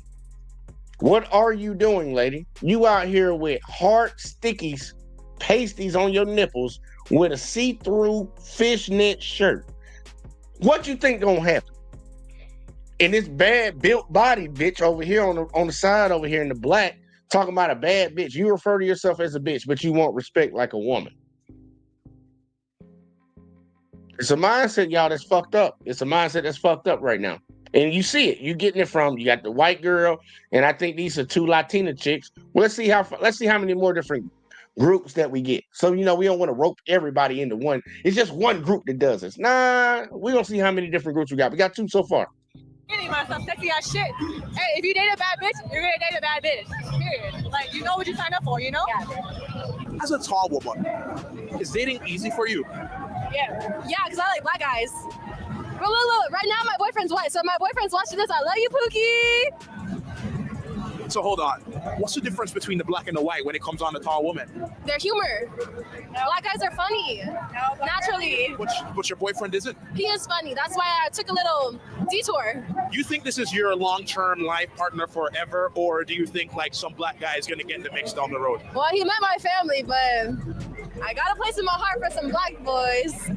Again! If I said to you, screw the interview, let's go all, let's have some fun, would you be down or not? I would probably say you're not 6'4". What does the height have to do with anything? Height matters. I got good genes. You gotta have good genes too. Could you give me a spin for the camera to show? You just want to see my ass. I don't want to see your ass. I've already seen it. I want them to see it. Where my clip at? Jesus Christ. And now we getting the mixed girls up in here now. We getting the mixed girls in here. She is out in public with her ass all out. Last girl had her titties out. The other one wore an outfit that don't fit her body type. The other one got her chest showing. She got her ass all the way out. All right, let's see what she got to say. It's real, homegrown, motherfucker. This why it's fat, because I eat fat. So here's my question. If we were dating, would you still come out dressed like this, or Yes. would you dress differently? Whatever dude I'm dealing with has to be confident. If you're not confident in me, in our relationship, then we have nothing going on. But there's a difference between confidence and respect. I respect my dude. I got a nigga right now, and I don't really consider him a nigga. That's my man. But I respect him because ain't nobody getting my number. Ain't nobody hollering at me. They can holler all they want, but they can't get me. You don't think it's a red flag that he doesn't have a problem with how you're dressed? No. The lie detector test determined that was a lie. You already know we going down the wrong road right now, but I'm gonna let it keep going, man. This is how people end up with a lot of bodies and by themselves when they get to the age of 40. Ran through and alone. Go get you a cat and a dog. Because he loves how I dress. When I get dressed, he's my biggest hype man. At 22, what's your body count? Fuck it, 78. The lie detector test determined that was a lie. I don't believe that shit. I don't believe it, but let's hear him out. Oh, Lord, I damn sure don't believe that, but hey, let's hear it out. 78. You keep a list of it? I don't keep a list. Every time I have sex, I send the number to my group chat of my friends, so I hold myself accountable for who I'm having sex with. Okay. 78 at 22. When did you lose it? I lost my virginity at 14. Okay. How did losing your virginity that young affect your mental? Honestly, with how I lost my virginity, because I had a plan. I was like, I'm going to have my senior year at prom, I'm going to have sex with this girl, or it was actually out of 2 girls. But then my freshman year, there was this girl that was just like all over me, and I went to her house to watch a basketball game, and then I ended up in her room, and then she put my hands in her pants, and she took my dick out, and she did, she initiated everything, and I was just like, well, I guess I'm not a virgin anymore. What's your goal body count number before you die? I actually think it's pretty bad that my body count is 78. So this man sitting out here saying the girl took it from him, man. She took your shit, huh? She took your cookie? Ladies, y'all out here taking cookies? At the age of 22, I think that because of that encounter with her, I lost the meaning of sex because it's such an intimate thing. And I'm really trying to slow down. I mean, I have slowed down over the year, but I hope to not go past 80. Like I hope that I date and the next girl, if it don't work out, I hope the next girl work out. If that doesn't, So you're looking to settle down. yeah, I'm trying to calm down, slow down. I've been living a little bit too fast. Do you think if you didn't fuck 78 women that you'd still feel the same way? No, I think I went through the whole phase that a lot of people talk about, that a lot of people are ashamed of. But I mean, it grew me. It grew me, and you know, I think it developed me to have the mindset that I have now. And if I didn't do what I did, I wouldn't be who I am, and I like who I became. Even though I'm not super proud of that, but I'm not like super ashamed of it. It just is what it is, you know. Excuse me, question for you. What would you say is the most unattractive trait a man can show a woman? Huh? What's the most unattractive trait a man can show a woman? That he's a man. What does that mean, though? I don't like niggas. So wouldn't you be like a negress? Gay is fun. Okay. Gay is fun. You always like women. At 34, have you ever been married before? Now y'all seen that right there. Like I ain't gonna say she was super rude, but she damn sure had that ass out. But let me. I'll come over here. Why are all y'all ladies going out the house like this, man? And I tell a lot of y'all dudes, matter of fact, fuck what they doing. It don't matter what the ladies doing. Gentlemen, if you run up on a chick like this, you run up on a chick like any of the ones we ain't came across so far, if you're not just trying to have like just fun time, bed fun time, if you're trying to have a relationship, just understand what you're walking into. I think a lot of dudes like to go after things that look good to them, but they don't do enough thinking. I think ladies do the same thing. I think we both do the same thing. We pick bad partners. If you meet a person dressed like this, I don't think you should even be sitting around complaining about shit, because you already knew what it was before you got into that relationship. Now, I can understand y'all build up some shit and you want things to change or whatever the fuck, but you should know what the hell you're dealing with before you even get into it.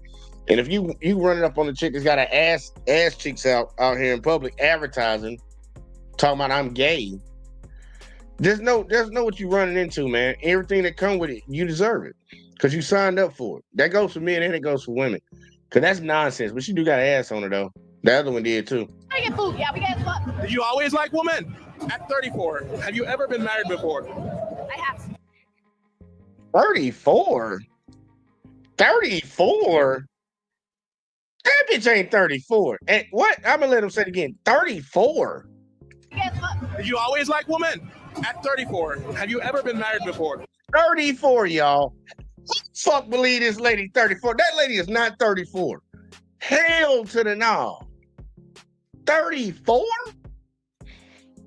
She got some ego. She 34. I'm fucking somebody else. Look, she 34. I'm somebody else. I don't know who I can say. That lady ain't no damn 34 years old, man. That lady is old. That lady is old. I'll say she probably in her 50s, man. Look at the lady beside her.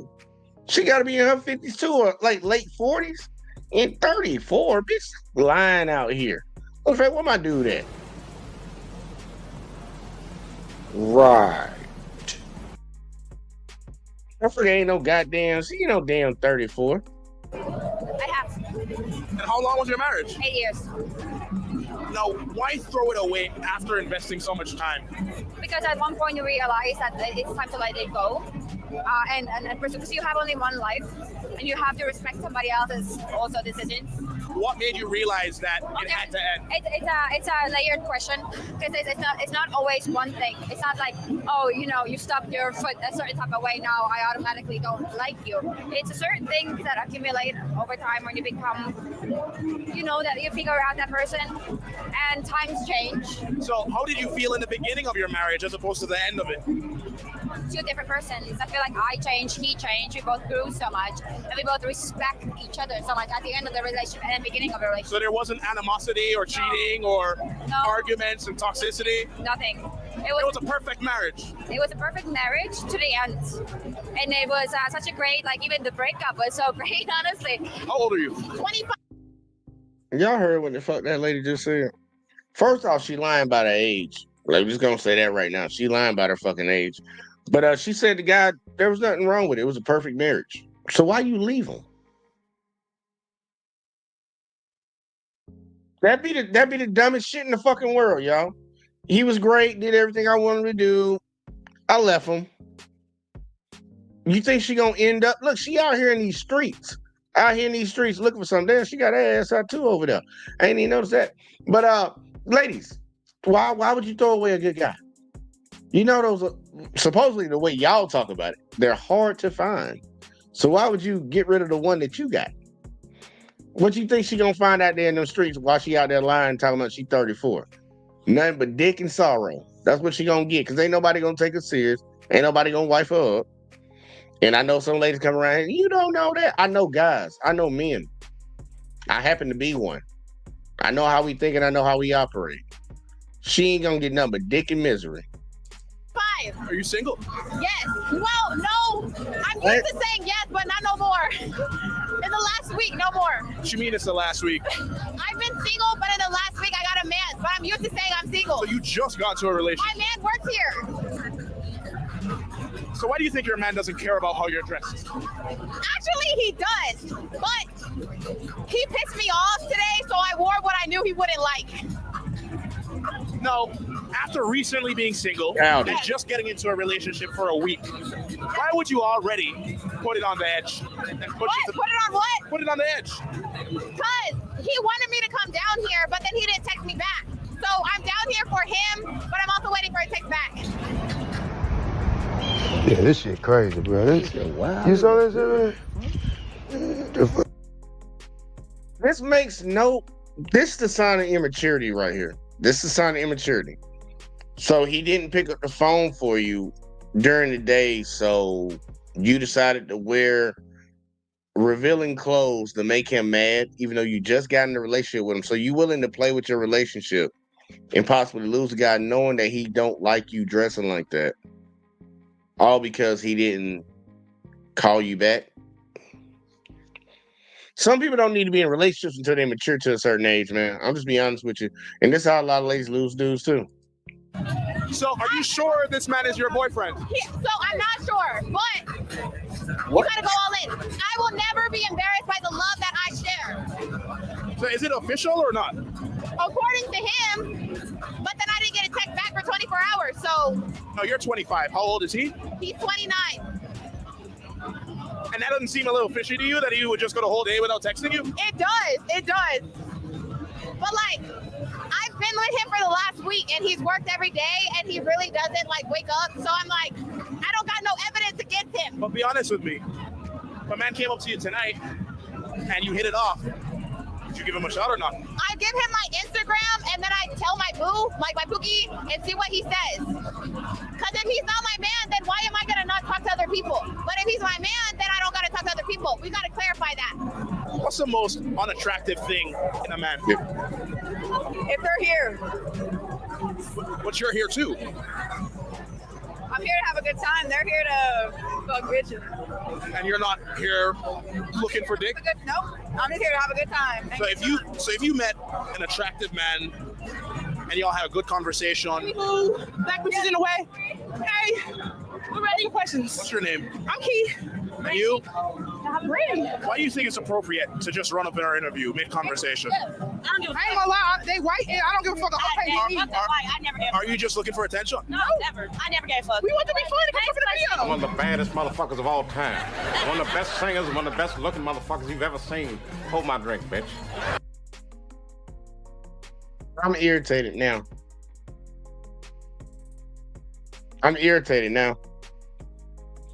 Because if somebody came outside of their mouth and said that certain black women based off of this are rude, disrespectful, loud, obnoxious, they would get mad. But watch this again. The man's doing an interview with these other girls. He's doing an interview with these girls. And it's the big girl. It's the fat girl just walked up being like, bitch, what are you doing?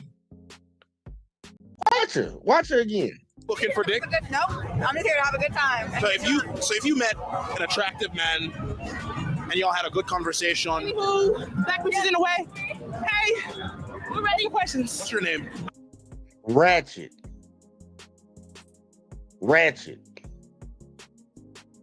I don't care if somebody get mad about it. That's ratchet.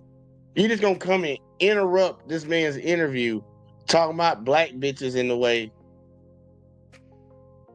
The fat girl got on. You got your stomach out. You got red hair on. See through whatever the fuck that is, and it look like you got panties underneath. Is that what we doing? Now look at my face. Is that what we doing? Ugh. And then motherfuckers wonder why they don't get no respect. Don't nobody take them serious. Let's go. Let's see how this shit play out. I'm Key. You? I'm ready. Why do you think it's appropriate to just run up in our interview mid-conversation? I ain't gonna lie, they white and I don't give a fuck about I never gave a fuck. Are you just looking for attention? No, never. I never gave a fuck. We want to be They white and I don't give a fuck. Okay. But if I'm in the middle of a conversation with two people, I'm sorry, y'all. He feel disrespect. I'm What? So what's the problem now? What's the problem now? I mean, we are girls. We are girls. Anywho, what's next? Just females. I don't like it. Oh, it's okay. It's okay. Brother, what's that?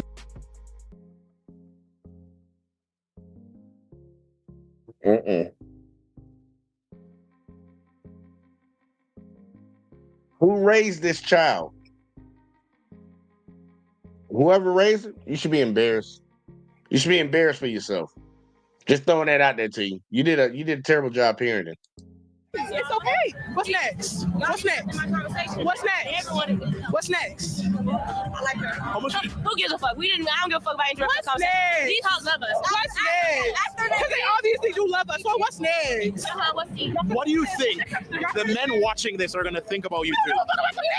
They can eat my dick. Hey, everybody loves a hoe. I never seen a hoe get turned down or a hoe not wife. So If we were dating, She ain't never seen a hoe not get turned. She ain't never seen a hoe get turned down and a hoe not wife. I don't know if she knows the statistics for women in her category when it comes to marriage.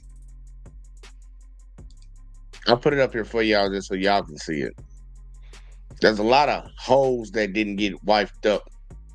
Just throwing that out there for you, mama. A lot. A lot. A lot.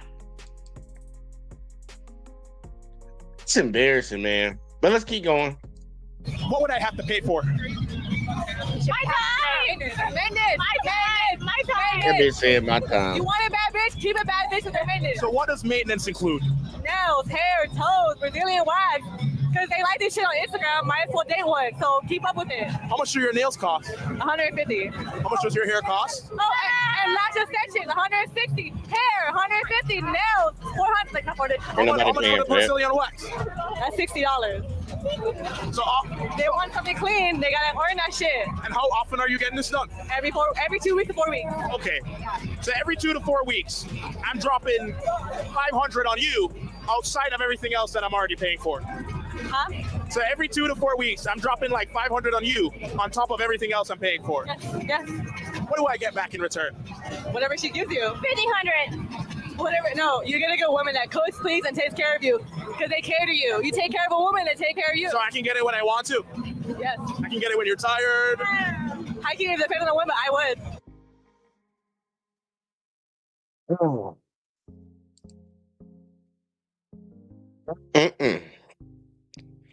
And people wondering why a lot of people are gonna be single. They question that study. I'm gonna try to see if I can find it real quick. I'm trying to see if I can find that 2030 study on singles. Let's see. Yeah, here, let me pull this shit up real quick, like on the screen, man. Because a lot of people don't even know it. I said a crazy number. It's not as high as I said earlier, but it's still disturbing. All right, here you go. It says let me enlarge that. In 2019, a 2019 study by Morgan Stanley projected that 45% of women between the ages 25 and 44 will be single and childless by 2030. So a little under half, 5% under half of all women between the ages of 25 to 44 will be single and childless. That's not a good look, whether ladies know that or not. I know some ladies might say they don't give a fuck. They don't care.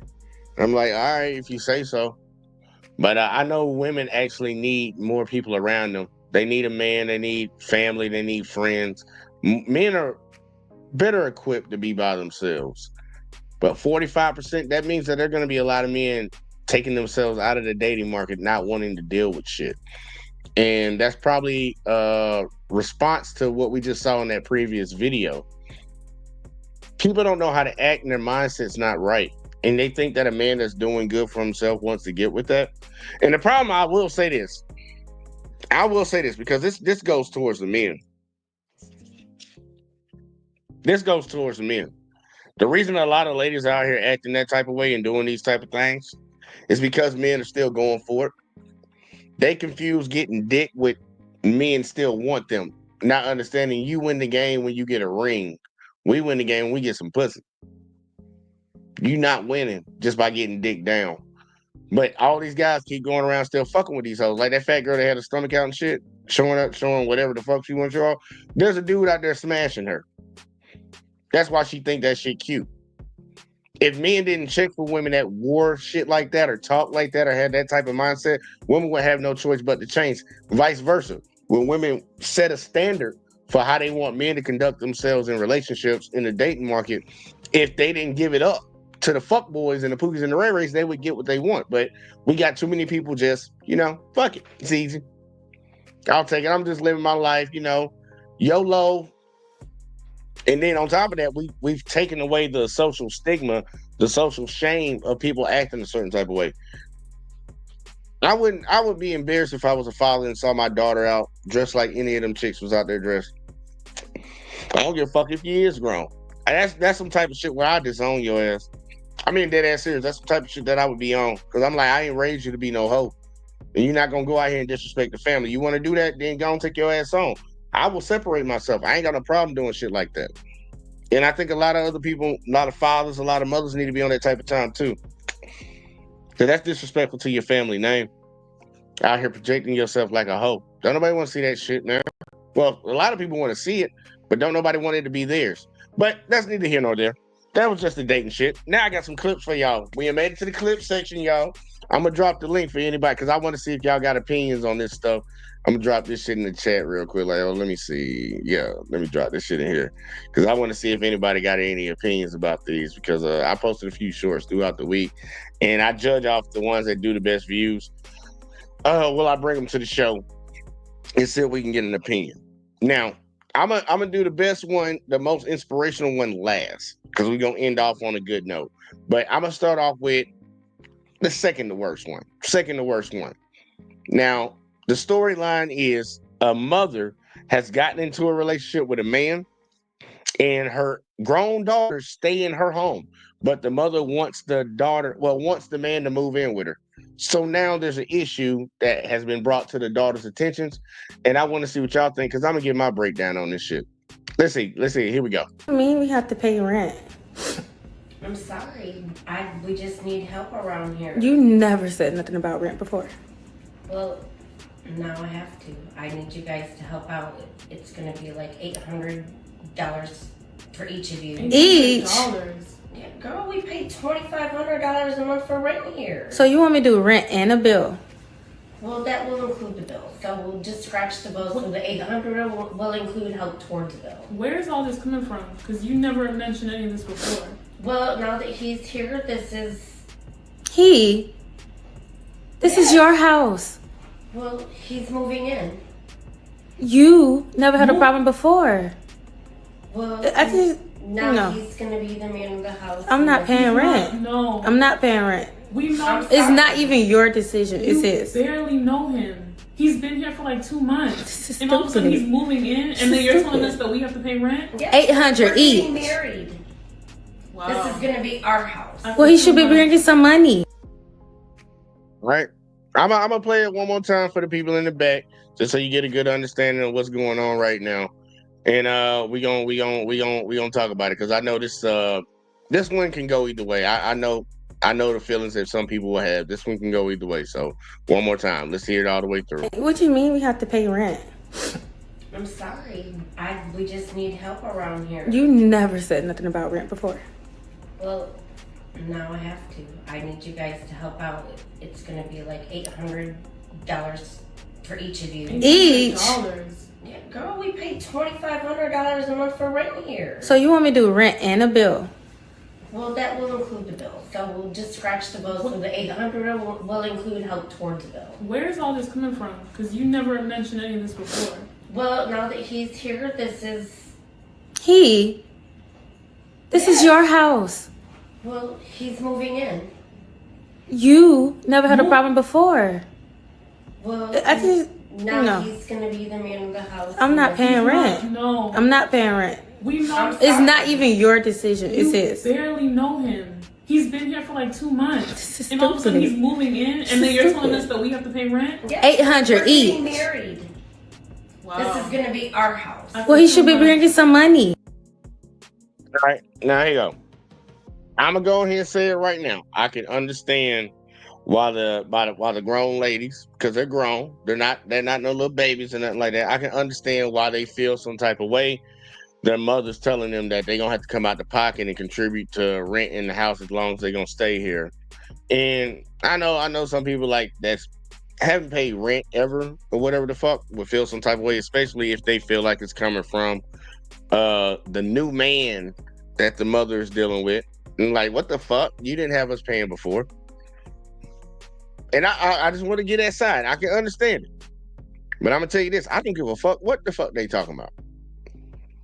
The mom has been letting them, 2 grown-ass girls, live off of her in that house for free. And I understand parents should be helping their kids until they can actually stand on their own 2 feet. But now she got a man coming in here, and if, like she said, they gonna get married, he wants to set some rules up in there. She's seeming like she's willing to get on that game plan, and that game plan is like, if they're gonna be staying here, they need to help out with the rent. Help out some way. Now, $800, I can say that might be a little bit too much, but they grown. They need to be paying their own bills. But I get it from both sides. I get it from both sides of it. I want to know what y'all think about that, because that's a touchy one, man. I can see it going either way. I had a conversation with somebody earlier today, and they wanted to criticize the man nonstop. And I'm talking to another man. He say this guy's a bum. He's a bum because he wants the daughters of that lady to help contribute to the rent in the house. I was like, are we operating under the mindset that they're not gonna, like, he's not gonna be bringing in money either and contributing?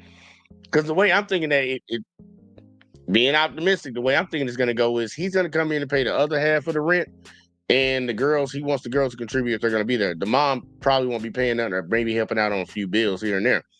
I'm thinking that should be the dynamic, if anything. But what do y'all think? Because these girls look probably about 24, 25. I'm guessing. I'm not sure. I'm not good at judging ages, but I can damn sure tell when somebody's older and grown. Should they have to contribute to the rent in the house? Or should they be able to constantly just stay there for free, and that man and the mom just keep shouldering that? Because I think it's kind of fucked up that they would want to live off their mom like that when they have the ability to help out. Like I can't take advantage of people like that, me personally. But y'all let me know what y'all think right in the comment section, because I think that I can see people going either way on this one. I'm more leaning towards the side of like, nah, y'all need to help contribute. Y'all need to help contribute. It's fucked up that it's got to come from the man. Maybe he gave her no balls to say something to her daughters, and she been wanting to say it. Who knows what the fuck it is?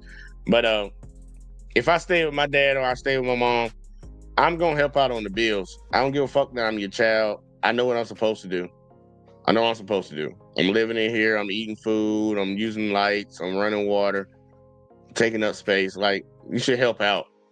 We always talk about family supposed to help each other. Well, if your family letting you stay there, help your family out too. Just don't put that shit all on them. But either way, though, I can see it going either way. But we going to number 2. Because we're going to do the 3 and we're going to get the hell up out of here. Angela Yee. I don't know if y'all remember her from the Breakfast Club, y'all. Angela Yee from the Breakfast Club. I don't like that bitch. I'll be honest with you. I don't like her. I do not like her, not one bit, and mainly because she doesn't seem to want to hold people accountable when they do fucked up shit. When they do fucked up shit, she don't seem like she wants to hold certain people accountable. And I'm gonna give y'all a prime example. And I really want to say this. Please stop calling in the radio shows and telling the most foul shit you've done in your life. People gonna find out who you are, and then it just shows how degenerate some people in society are. But they operate under the guise that they're innocent and don't do no wrong.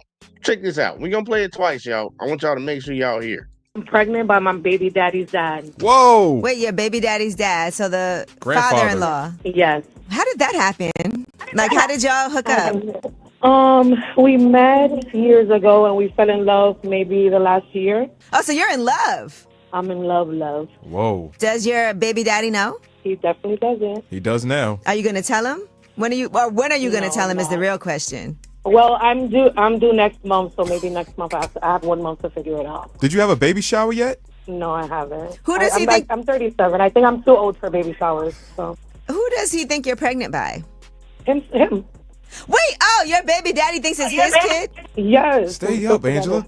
That DNA test might show it is because they probably got the same DNA. You Right. could maybe pass it off. Well, we've been together, exactly, but we've been together for 16 years, so I don't think it's going to be a problem. Wait. You don't think it's going to be a problem? What do you mean? It's going to look like him because it's his daddy's baby, so it's going to look, So you're not gonna tell him. You're gonna let him think it's his. I'm definitely not. I'm just gonna keep it in the family. Oh, all in the family, indeed. Wow. Damn. All right. Well, that's a big secret. All right, y'all heard that? One more time to make sure you got it all in your head. Cause this I wish I had that Abba and Preach shit. This is a sickness of the highest order. But one more time. I'm pregnant by my baby daddy's dad. Whoa! Wait, your baby daddy's dad, so the Grandfather. father-in-law. Yes. How did that happen? Like, how did y'all hook up? We met years ago and we fell in love maybe the last year. Oh, so you're in love. I'm in love. Whoa. Does your baby daddy know? He definitely doesn't. He does now. Are you gonna tell him? When are you gonna tell him is the real question. Well, I'm due next month, so maybe next month I have 1 month to figure it out. Did you have a baby shower yet? No, I haven't. Who does he think? I'm 37. I think I'm too old for baby showers. So. Who does he think you're pregnant by? Too old for baby showers. Maybe you too old to be a hoe too. Him. Wait, your baby daddy thinks it's his kid? Yes. Stay up, Angela. That DNA test might show it is because they probably got the same DNA. You Right. could maybe pass it off. Well, we've been together, exactly, but we've been together for 16 years, so I don't think it's going to be a problem. Wait. You don't think it's going to be a problem? What do you mean? It's going to look like him because it's his daddy's baby, so it's going to look, So you're not gonna tell him. You're gonna let him think it's his. I'm definitely not. I'm just gonna keep it in the family. Oh, all in the family, indeed. Wow. Damn. All right. Well, that's a big secret. This is the reason I have an issue with Angela Yee from watching this video. Where was the pushback? From woman to woman, where was the pushback on this shit right here? Where was the pushback, y'all? She just sitting over here like she just getting the tea and just enjoying it. This lady is having a kid with her baby daddy's dad. So the son doesn't hit it. Y'all done had a baby. Now the father done hit it and you about to have a baby. And there's no pushback from either one of these hosts on here. The dude over here smiling, thinking this shit fucking funny. It's not funny at all. That'll get somebody unalive right there. That type of shit breaks up families. So I'm gonna say real quick from the get-go, the father's wrong. For sure. Hit that out back. The father is definitely wrong. The baby mama is definitely wrong. And for the third one, both of these hosts are wrong. What's the point for people to just call into your show and tell you foul shit that they doing and you just be like, okay, that's kind of crazy, and just go on to the next one? Like we don't hold people accountable anymore, huh? We don't call people out. Think about how crazy this situation is gonna be. The son is going to be brothers with that baby. But the baby he has with her already, think about this, y'all, will be he'll be the nephew to his younger brother. Not his younger brother. It'll be, because the father had him. Him. So they'll be brothers. The son and the baby will be brothers. But his son will be his brother's nephew that he's younger than.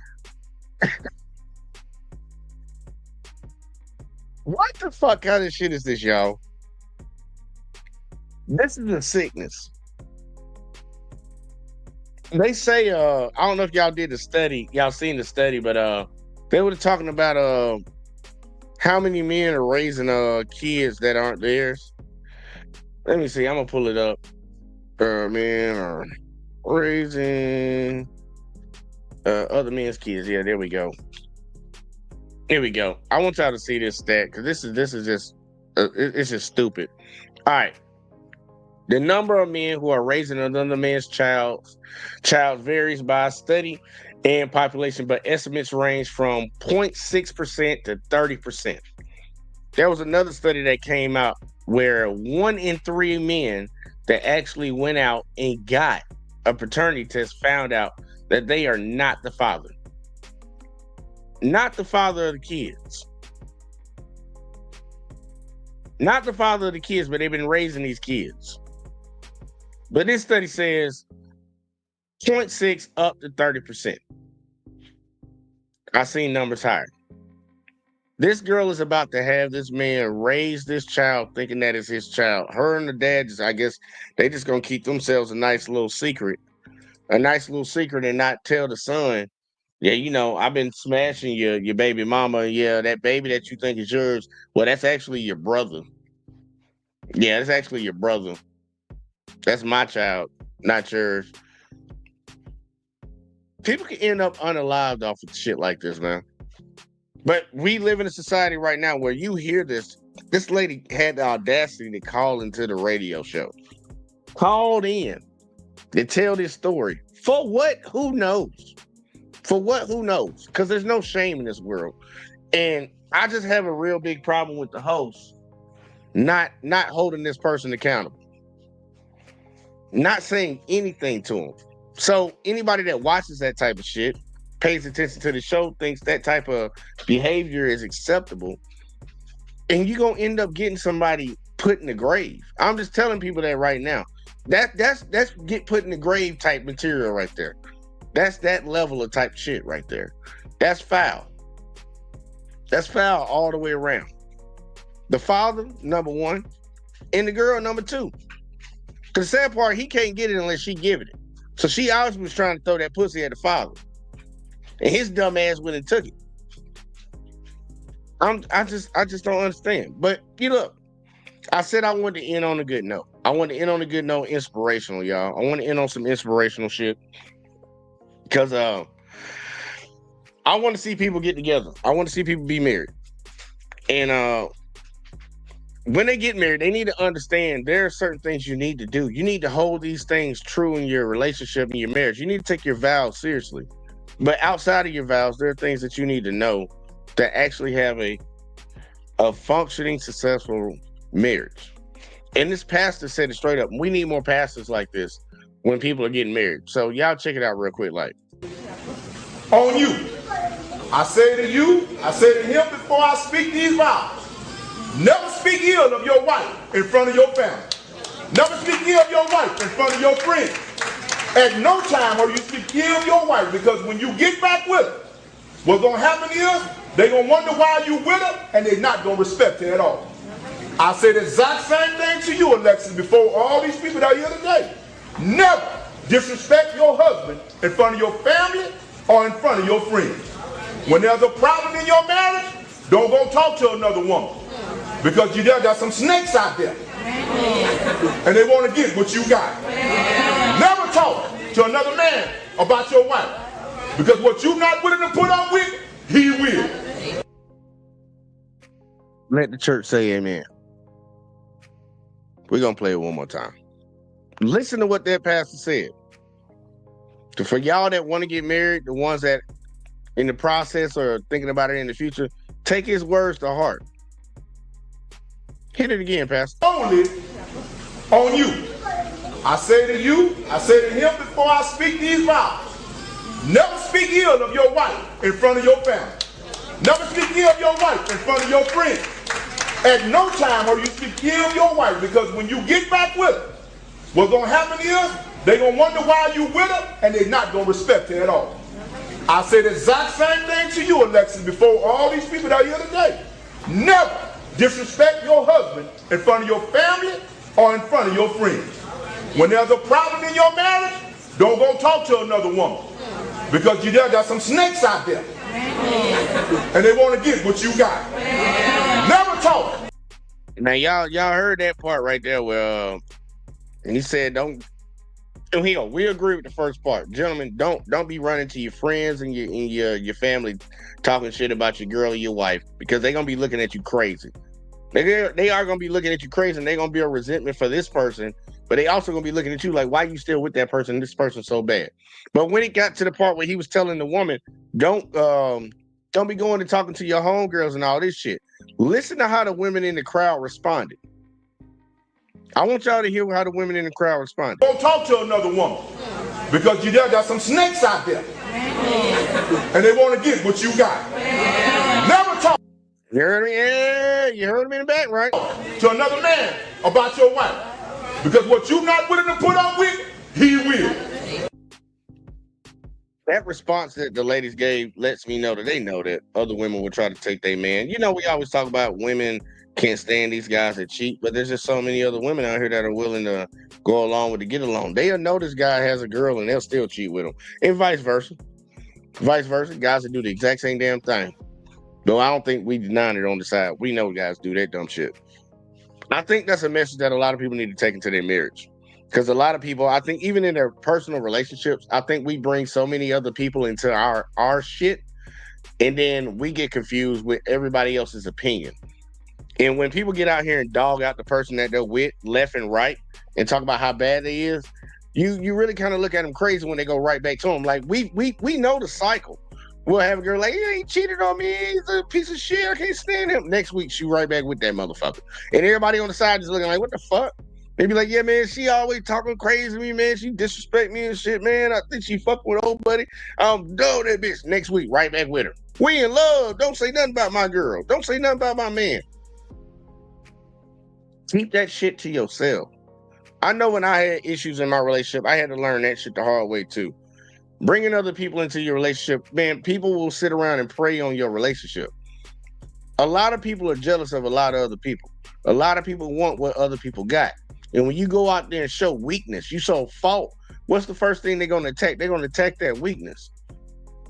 Keep people out of your business, man. Keep people out of your relationships. My dad used to say it all the time, know all you tell, but don't tell all you know. I think that's some wise words that a lot of people need to carry in their life. Know all you tell, but don't tell all you know. Everybody don't need to know everything that you're doing. Everybody don't need to know all your business, especially when you're in a marriage. A lot of these marriages end over bullshit, messy shit, when easily these things could be worked out. And if it can't be worked out, talk about it after y'all break the fuck up. Talk about it afterwards. Go to a counselor, go to your pastor and speak about these things. Stop running to people that don't have, man, look, I'm just trying to tell you, you need to listen for some fucked up shit happening in your relationship. I'm just trying to let you know, you value your shit and you actually want to be in something. Keep that shit in house and figure it out. Find the right avenues. Don't be going talking to everybody about your goddamn folks, because you motherfuckers ain't got your best interest at heart. A lot of you motherfuckers want what you got. Kenny said, preach. A lot of people want what the fuck you got, man. They want what you got and they praying on your downfall, man. That's all I can tell you, man. Y'all do what you want to do. You know, a lot of people can go out here and do whatever they want to do. We cover the videos where motherfuckers out here just dressing however they want to dress and thinking that shit's cool.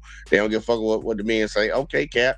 You got some dude over here talking about he got a certain amount of bodies, which I don't fucking believe. I think that's straight cap. I want to see people together, because that's the only way we're going to be able to combat the bullshit that's going on in our society right now, man. Look, government about to get real stupid, man. The White House has been sold to Elon Musk and all these other goddamn tech CEOs and billionaires in the country. So shit about to get real funny.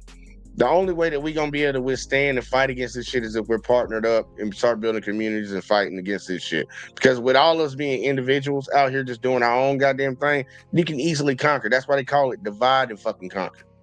You got to divide the people, and then it makes it easier to conquer them. If we not together, man, we fucked. This country gonna be cooked. And honestly, I don't even know if we can come back from where we are right now. But I'd rather people start trying and never do it at all. We got to start getting together on this shit. We got to. You see, Uncanny said we might as well go to Japan, Jay. They need us. They don't need you, Uncanny. They said they want me. They didn't say they wanted you. And Lena ain't gonna let you go nowhere anyways. She already got her ball and chain on you. She probably got a tracking device probably right underneath your palm right here. She got you chipped. You went to sleep, thought she pinched you. Now she put that chip in your ass. You ain't going nowhere. But nah, man, look, I really want to see people together, y'all. I really want to see people together. I want to see relationships work because, man, the more and more we're divided, man, the less we're gonna actually have the opportunity to fight back against these motherfuckers. Now we got Bear Down. Who's Bear Down? Let me see you. Oh, that's Lena. All right.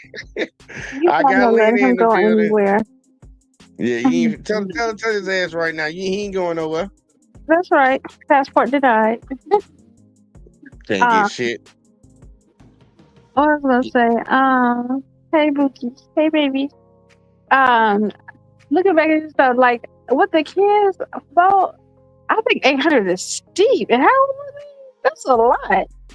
Yeah, 800 is a lot. She said the rent was 2,600, so that'll be 16 from their side, and then it'll be another 1,000 on the other side. That's got to Right, get it's covered. cheaper for them. I don't think that was fair. Plus the utilities. Well, she said the utilities will be included in the 800. And they how old? 19? I forget. Nah, man, they in their 20s. Them grown ass women. Early 20s? I know. I'm not good at guessing the face or age, but I know they in their 20s. They're probably like 23, 24, 25. I think, but if it was my kid, I would do 200 piece a month for now. 200, but you would want them to contribute something. Right. I would, 200 a piece. Maybe they could split a bill between them too, like a light or gas, and bring some toiletries. Take turns. 1 month, one daughter bring in the paper towels, tissue, dish liquid, that stuff. And the next month, the other one do it. They're teaching responsibilities. Yeah, I agree with that. And see, that's why I'm probably more understanding under that one, because that one's an interesting situation, because I know a lot of families, not mainly the ones like that we come from, but I know a lot of families where those kids stay in the house till like they 30, 40 years old, and they don't pay a goddamn bill. And I'm thinking that's crazy, because in the black community, it's like as soon as you hit 18, motherfucker, you need to either fucking figure out where you going, or you need to get ready to start paying some bills in here. Mm-hmm. I don't know. I was spoiled. I didn't even have to pay stuff till I was like in my 20s, and even still, it was like too easy. I wish my grandma was a little bit harder on me about that, because I had to pay. All I had to do was do utilities and groceries. That's all I had to do, and then I paid the water bill. The water bill was every 3 months. It wasn't that much. See that I don't think that's that bad though.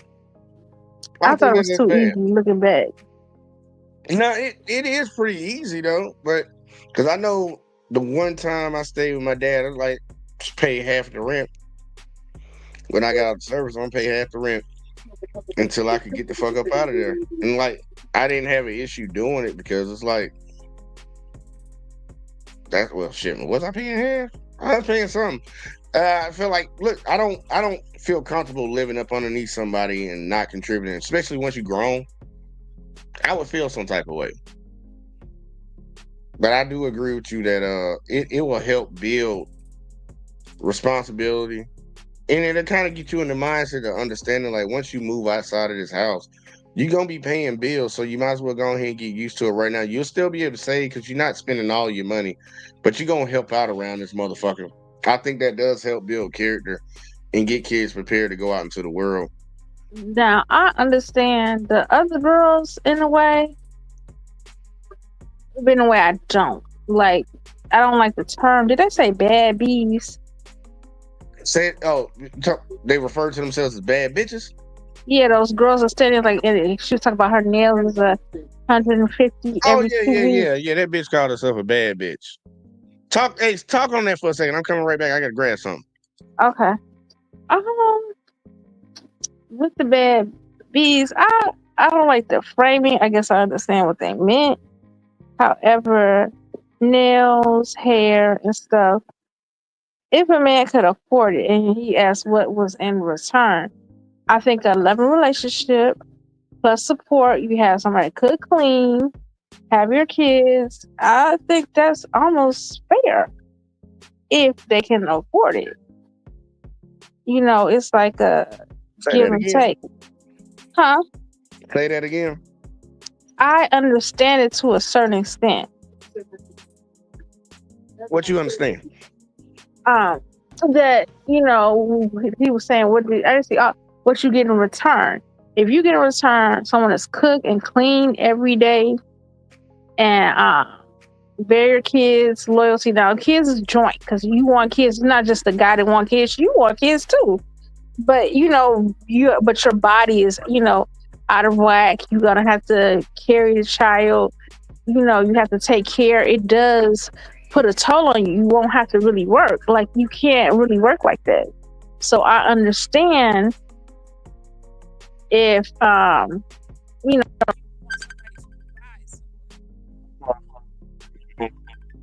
my job.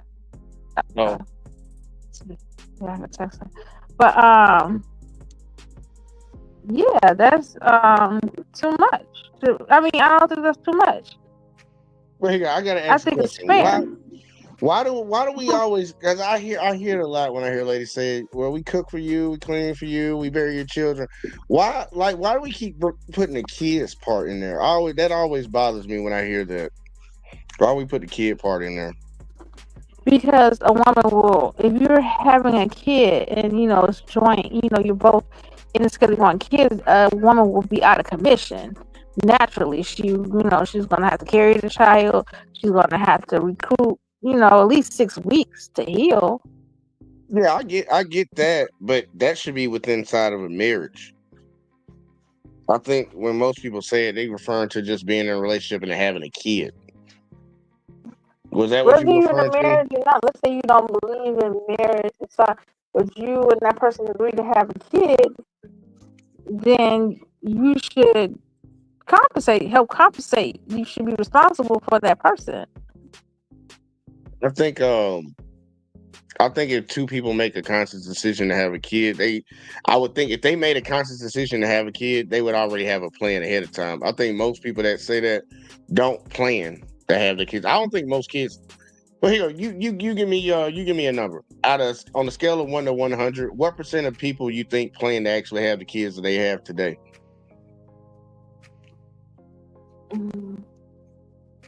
About a quarter.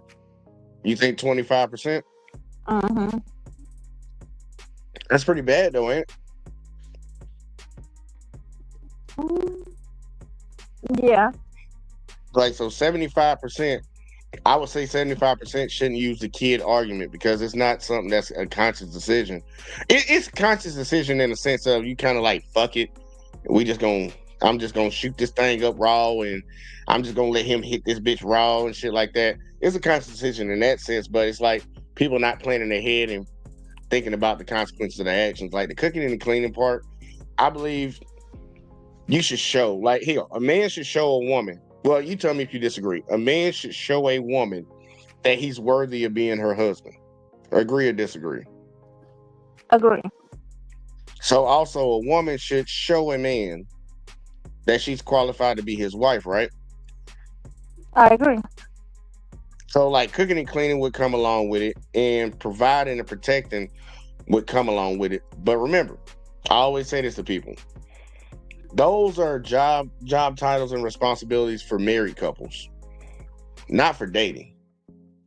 you show somebody that you have the ability to cook, you have the ability to clean, and you will do it. You know, like you build up your resume, you build up your job history and shit while you with somebody so you can get that promotion. We all know you go to a job, you got to work your ass off and show these people, prove to them that you deserve that promotion, you deserve that extra pay. It's the same thing in a relationship. But the cooking and cleaning, that's one thing. I think the child shit, I think people should just leave that shit the fuck out, because I only believe, well, I'll say they should leave it out because people that actually want to get married and want to build a family, they plan ahead.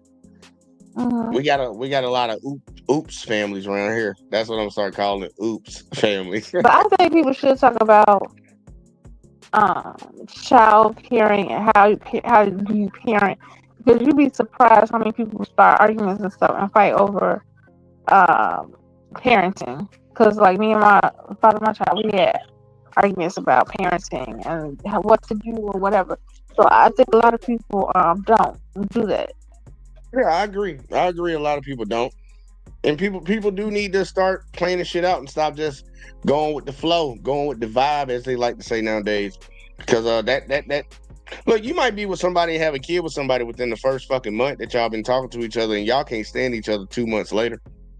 Yeah, I thought the baby, I felt like it was a rude awakening. I thought he was way gonna be. There's a lot of people do shit and they don't even actually know the person. I believe you get to know somebody once you go through things with them. I've been trying to say that, like, if you can get through the adversity in a relationship, that's gonna help you be ready for the marriage, because the marriage is gonna be harder than the relationship. Like the dating part, marriage is gonna be way harder than that. And a lot of people don't understand that. That's why we see a lot of people getting divorced. They think once you get married, everything's all peachy clean. No, it's not. Y'all locked in now. You at least you should be. And there's a lot of things that are gonna come. There are gonna be a lot of ups and downs. And I try to tell people all the time, just think about to the point that you are before you even got married. You had good days, you had bad days. Yeah, I'm like, you're gonna have even better days when you're married, but you're also gonna have worse days when you're married too. And that's the whole point of all the vows. Like, but I think a lot of people stick it out. What y'all over there doing? Like, with marriage, you gotta stick it out. I mean, I'm sorry. What? You do have to stick marriage out, like a lot of times. You can get, as long as ain't no deal breakers and stuff. You get an argument, you do gotta stick marriage out. I'm sorry. Yeah, look, no, you're right. I thought you was talking about. My mind went somewhere else. I thought you was talking to the lady behind you. Oh no, I was talking about marriage. You do gotta stick it out. I was like, what? You gotta stick it out? What y'all got going on over there? What the fuck? But yeah, I agree with you.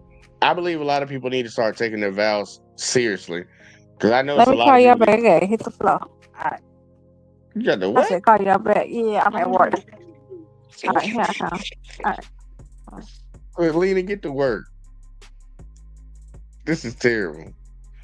This girl gonna get fired one of these days. She lucky she worked the night shift, so she ain't got nobody really watching her and shit. But I think a lot of people need to actually start planning out ahead, man. I get tired of seeing folks just having kids all willy-nilly left and right. And it really bothers me, because I was that age. And I know, me personally, I made a conscious decision not to have kids until I always said it in my head, I want to be financially responsible, financially stable before I have a kid. And I want to be married when I do it. That was one thing I always said. But I had brothers and sisters that were just, popping them out like Skittles. You want Tic Tac? You want a Skittle? Here you go. Here go another baby. Pop it out. I'm like, I'm not with that type of time, because I've seen how bad some people's lives are. And I think a lot of people struggle and suffer through a lot of things that could have easily been avoided if they would have did their due diligence with the people that they're laying up with. We lost Lena, but we got Mega Man in the building. What's up, Uncanny? What up? You off today? Nah, I just came home. Oh, you just got home, man. Look, man, we in here vibing, man. I'm off tomorrow and Sunday. That's my. Oh man, you get to watch. Oh, I ain't gonna say it out loud, because somebody might watch this and get mad. But all the games come on tomorrow, so that'll be good. Who's gonna get mad about the Chiefs game? Nah, I was about to say something else, but I ain't gonna say it. I'll talk to you later on that one. I want to get your thoughts though, because you know your baby was just up here. When it came to did you see the video about the rent? Yeah. Give me your thoughts on that one, because I know it's a complicated one, and I'm a little torn on it too. I don't know, man. I never, like I said, like we grow up different. So Hispanic people, they tend to stay longer without having to pay anything because the parents always like Hispanic parents always like try to like get you ready so you can save up a lot of money so you can buy your own house and then get the fuck out type shit. So my family was never like that, and I had to work. But while I was in there, I had to pay bills. So different dynamics. Depends. Can't call it really. Just different. It is a hit or miss when it comes to different cultures and shit. And I think, me personally, I think the traditional version should be the actual version nowadays. I believe, okay, kids get out of high school, they graduate. Whether they go into college or whether they go into the workforce, I would hope that the parents had already positioned themselves in a certain position where they can help support their kids till they can actually get on their feet. Like, I don't want them to go into, like, I know how I had to go into the world graduating high school. I had to just get to it. So it's like, look, either you go into school or you better figure something out. And after I lost my scholarship, I'm like, fuck it, I'm going to the military. Fuck this shit. I got to get the fuck away from home. Because I already had an older brother and an older sister that didn't graduate and stayed their ass right there. They was right there. And I'm like, I'm not going to be like these motherfuckers. I got to get the fuck on. But I know a lot of kids, everybody's not going to college. And everybody's not going to come straight out of high school having the best job, because a lot of people don't go into trades. A lot of people don't go into these jobs that can actually give them some money. So pretty much you're going to come out minimum wage. I believe the kids should help out, contribute on something just to start building that character. Like, look, you're going to end up doing this. Like, pay the light bill or pay the water bill. Or matter of fact, bitch, you buy the groceries this month, or you buy all the toiletries in the house this month, or some shit like that, just to build that responsibility up. But I think most parents should facilitate their kids being able to actually get there. Because at 18, motherfuckers ain't ready for the world at 18. Shit, I'm goddamn 35, and I still don't think I'm completely ready for the goddamn world. So sometimes I wish I can go back. Like younger. Do it all over again? Yeah, with the knowledge that I have now, I would win all my parlays. This boy.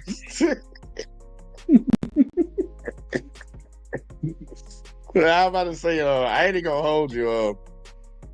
I think a lot of us wish we could go back. Like, with all the knowledge that I have right now, I would just pretty much just start high school over again, and it'll be over with. The game would be over with, man. I'll be in the league. I'll be doing something. I'll either be in the NBA, I'll be playing professional soccer overseas or some shit, or I go into engineering, having like an engineering degree, try to start up some shit. But I damn sure would love to do it again. But yeah, I would love to go back. What's that YOLO? You only live once? Yeah, unfortunately. If I can find a McLaren, what kind of car was it again? McLaren? No, what was it called? The Back to the Future car. Oh, you talking about El Dorado? No, it's not an El Dorado. DeLorean. It's DeLorean. Yeah, there you go. Yeah. If I can find a DeLorean and go 88 miles per hour and just go right back to like maybe. Yeah, but Uncanny, you're gonna be old looking. Yeah, but I would give myself the home manage the sports. Oh, you gonna do a whole? Bro, I would be like, yo, put the Chiefs for 38 points against the Eagles, right? Oh, you want to go back in time, make a bet, get the money, then come back? Yeah, so I can have a new future, yo. I ain't gonna knock that right there. That shit, that's what I would do. Well, I would do things differently though. Then not only that, but I would do some things differently. I would change some stuff. I think we all got some shit that we would change, and that's why I be trying to impart the shit to the younger folks. I'm like, look, we as older folks, and we not even really that old, but you know, we about to We all coming up on 40 eventually.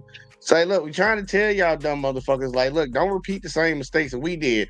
And for all y'all little super smart motherfuckers just like us that thought we were super smart and we knew better and we weren't gonna do what y'all did, a lot of motherfuckers follow right down the same path that they daddy and they mama, they aunties and they uncles went down. Thinking they know better. True. That's true.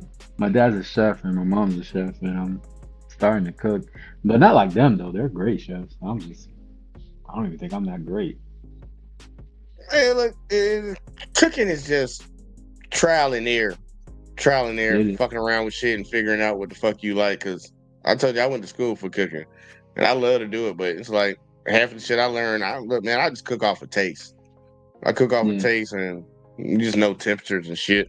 So it ain't really shit for real, man. Look, the more and more you cook, you got that little girl in there, so y'all better not be eating out all the time. You better be in that kitchen cooking or something.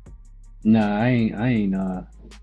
Yeah, I was about to do the thing you told me not to do, is throw my relationship into other people's ears. Oh, you talking about Lena not being able to cook?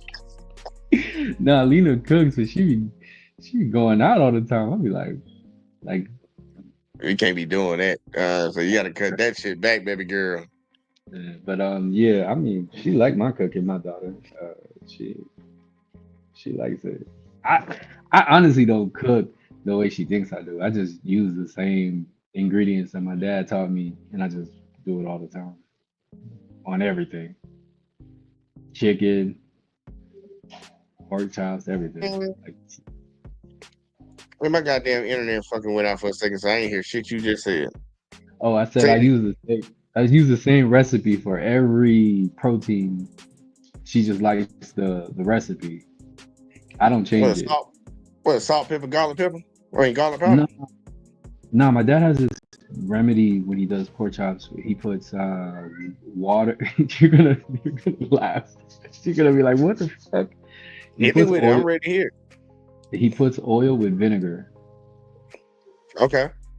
And he puts a little bit of water, and then he adds salt, pepper, and something else. I forget what it is. I always have it written down. And he puts it together, and then he makes it. He marinates the chicken or whatever, like the ribs, whatever. You could do this for everything.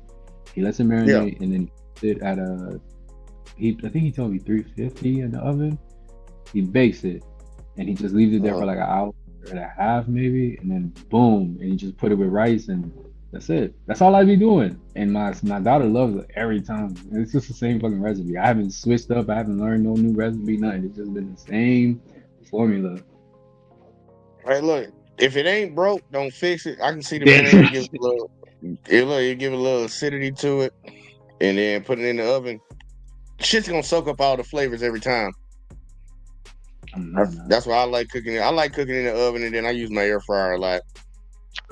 So y'all don't got an air fryer, man, invest in the air fryer. But other than that, that's the situation that's happening with the mom. I mean, if I was the kids, I probably feel some type of way too, because there's a man coming into the house and he's changing things. But men always change when it comes to women. Like, that's why a house full of women get mad when a man comes around. Mm-hmm. Yep, there's about to be some structure and some goddamn common sense up in that bitch. Like, anybody would feel some type of way. It's like, look, man, you're not staying up in this house and not paying no bills. Like, we all know that. We all know that shit. Motherfuckers any dude will be on that type of shit. And if it was ladies in certain situations, they would be the same way. They not finna let no man just come up in there and not pay no bills. Nah, they wouldn't. And if you do, they'll look at you funny and shit and start dissing the fuck out of you every chance. Oh yeah, you gonna get disrespected. You gonna get disrespected. But all the ladies that be acting like the men be treating them wrong, man. Like, I've seen y'all ladies that run the household, like y'all the breadwinner in that bitch. I see the way y'all be treating them dudes, man. I don't like that shit, man. And I couldn't be one of them guys. I'd be like, look, man, I'd rather live on the street than live in the house with a bitch talking crazy to me like that. But I see a lot of dudes doing that shit, but I think it's just common sense, man. I always try to, I pitched an idea to my family multiple times. I'm like, look, man, we all work. We all make somewhat decent money.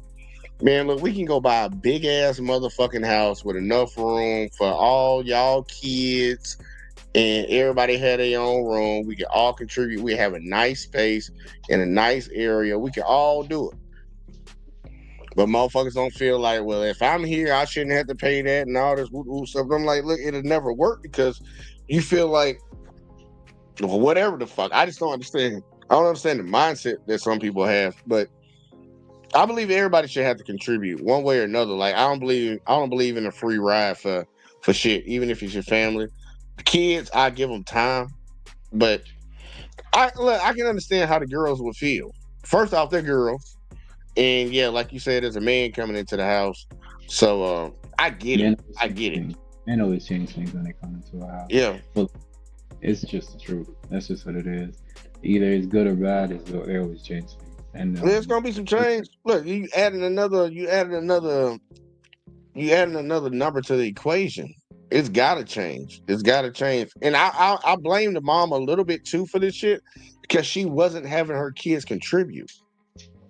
She was shouldering that load by herself, and I understand. Like, look, I get it. You're a mom. You looking out for your kids, and I'll say that I believe parents. I want y'all to all understand this. I believe that parents should give their kids the best opportunity to get on their feet first and get out there. But I also do believe that kids should, like, once they become grown, they graduate high school. Like, look, if you doing whatever you're doing, like, I can see if you was in college. I ain't finna ask you to be paying on the bills you in college. You in school, you studying, that's a job right there. But if you working, like, look, and you staying at home, motherfucker, goddamn, buy the tissue. Like, if I ask you to go buy some tissue, I don't need to hear no mouth about it. Yeah, I need you to go get some tissue, get the big roll, the big pack, the 24 pack, one with a little extra in there, extra soft and shit for the house. I don't want to hear no bitching about it. Or if I tell you I need you to go pick up something from the grocery store every now and then. Or if we can't do that, then yeah, I need you to pay this bill. I believe that's fair, man, because I think everybody needs to start building up the mindset of like, look, when you go into this world, I promise you, you can say it just like I know. Bills don't stop fucking coming. They don't. Nah, they don't. I get tired of every time I get a ding on my fucking phone or my fucking watch talking about appreciate your payment. Bitch, what did I pay for? Like, god damn it, I paid for something else. I didn't want to pay for that. But I already paid for it. Got it on auto withdraw. I need to turn that shit the fuck off. Insurance about to take my shit, man. They big. Yeah. So it is what it is. That shit ain't it. But seriously, on that shit, I realized that, like I said, men change things. So of course, a man gonna come into it. It happened to me before. It happened to me twice though. The first time it was my baby mama. She was staying with her cousin. Cousin did not like me for shit because I was coming into and disturbing their world. Mm-hmm. And the second time I got pressed like that, it was actually Lena's family. I was like, oh shit. I was like, I'm not even fucking moving in.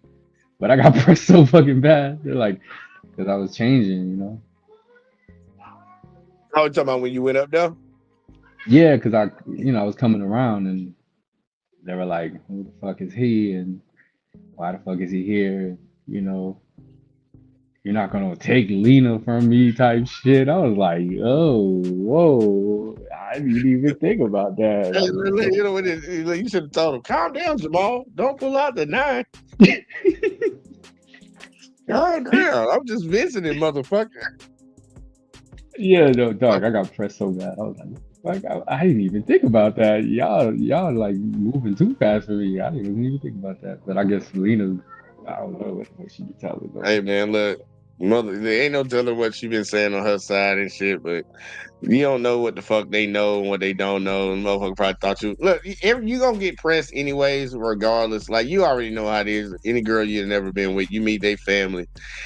They act like they got down Reno 911. They interrogating the fuck out of a motherfucker and shit, trying to figure out all this and shit. And I'm like, look, y'all can do all that interrogating all y'all want, but at the end of the day, she gonna do what the fuck she want to do, or he gonna do what the fuck he want to do.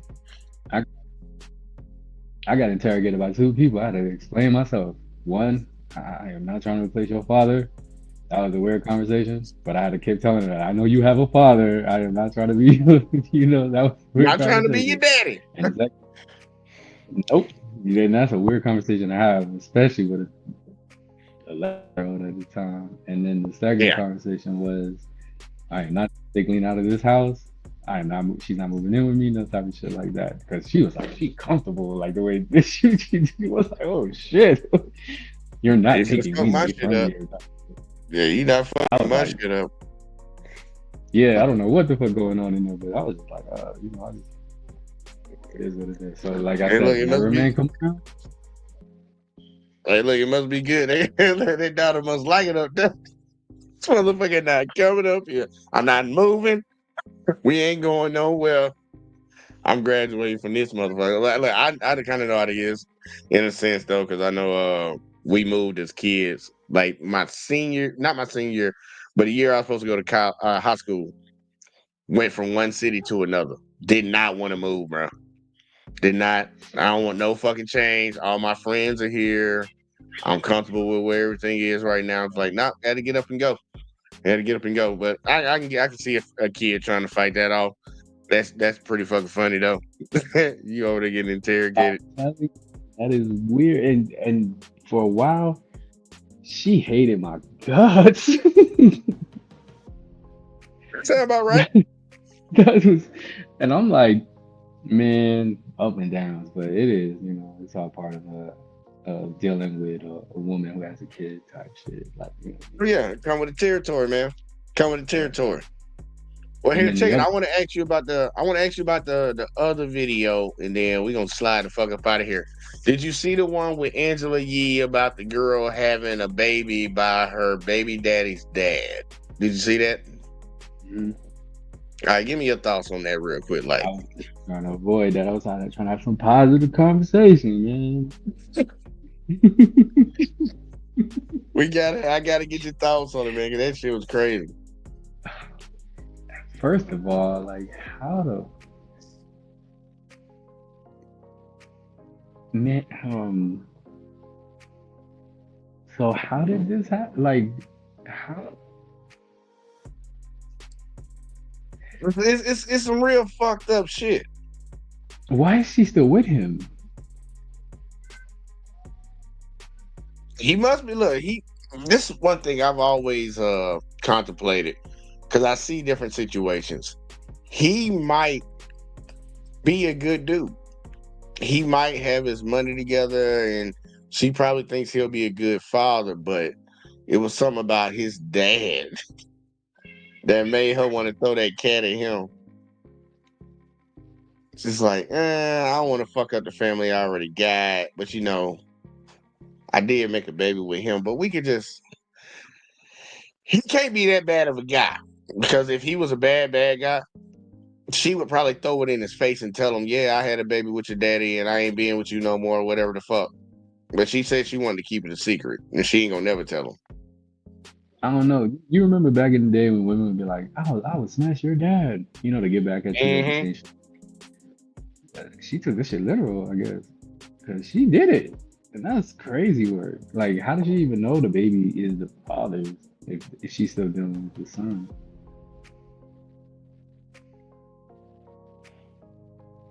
Why does my internet keep going in and out? Oh, my internet keep going in and out. Go ahead, say it again. I said, well, how does she know it's the father's if she's still like dealing with the son? He might not be sleeping with him. Oh, yeah, that would make sense. But then she would have to sleep with him eventually, because I mean, he's not dumb, you know. Well, look, the sad part is the way she said it. She said she was about to have a baby within a month or two. So, or a month. So, look, man, that man probably don't remember last time he fucked her. Like, he probably won't backtrack it. A lot of dudes don't, man. I done seen too many dudes that get told that you the father of this baby, I'm pregnant, you the father, and they just, okay. I'm like, you ain't gonna question that? I don't know. It sounded like she was bragging. That's one thing. Yeah, and she didn't seem like she had any type of shame or remorse for what she did. It's kind of like it is what it is type shit. And that's something that really bothers me, because like, for all the videos we see on the internet, we all watch the daytime television shows, Maury, Jerry, Dr. Phil, Steve Wilkos, all this. They'll come on there with that sob story. Oh, I was done so wrong and all this something. Then you find out you was the biggest whore in town. You just giving that thing like, man, you was giving that thing away like people giving candy out on Halloween. You just anybody could get it. It's like Oprah. You can get the dick. You can get the dick. You can get the dick. You can get the dick. Like it's just that's what time the motherfuckers really on, and it's kind of disturbing.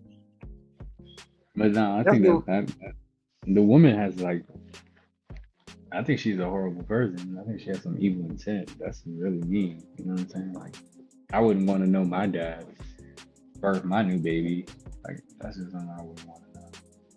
Like you know. Matter of fact, I know exactly what somebody would call her. I would agree with this right here. The most diabolical haters this side. What the fuck? I know my shit didn't play that fast. The most diabolical haters this side of the Mississippi. You have internet troubles. How you gonna watch the game tomorrow if you have internet? I ain't gonna watch that shit anyways. I was thinking about going to the bar, chill out with the boys and watching that shit, but I was like, yeah, I'll say it for the Bills and the Ravens game. So that's the one I'm gonna be watching. The rest of them, well, Bills, Ravens. And, say it again. They don't play until Sunday. Yeah, I know. That's what I was like. I'll say that for that. But he gonna check it. We gonna do a quick spin out of here real quick. I'll talk to you in the back chat. Fucking out. Look, y'all. It's been fun. It's been great. My internet's fucking up, so I ain't gonna keep on trying to fuck this shit up with my internet being fucked up. But y'all make sure if you was watching on Let's Talk, the JVJ Network, or on the Facebook page, make sure y'all hit that like, subscribe, turn the notice on, follow if you over on Facebook, share the videos, all that in the bag of chips. Man, I appreciate everybody that rocked out with us tonight. I know we did a show a little bit later than normal. But yeah, we had to get in when we fit in. I had to take a nap before I got home. But I'm gonna catch y'all on the next one. As always, be safe. Peace.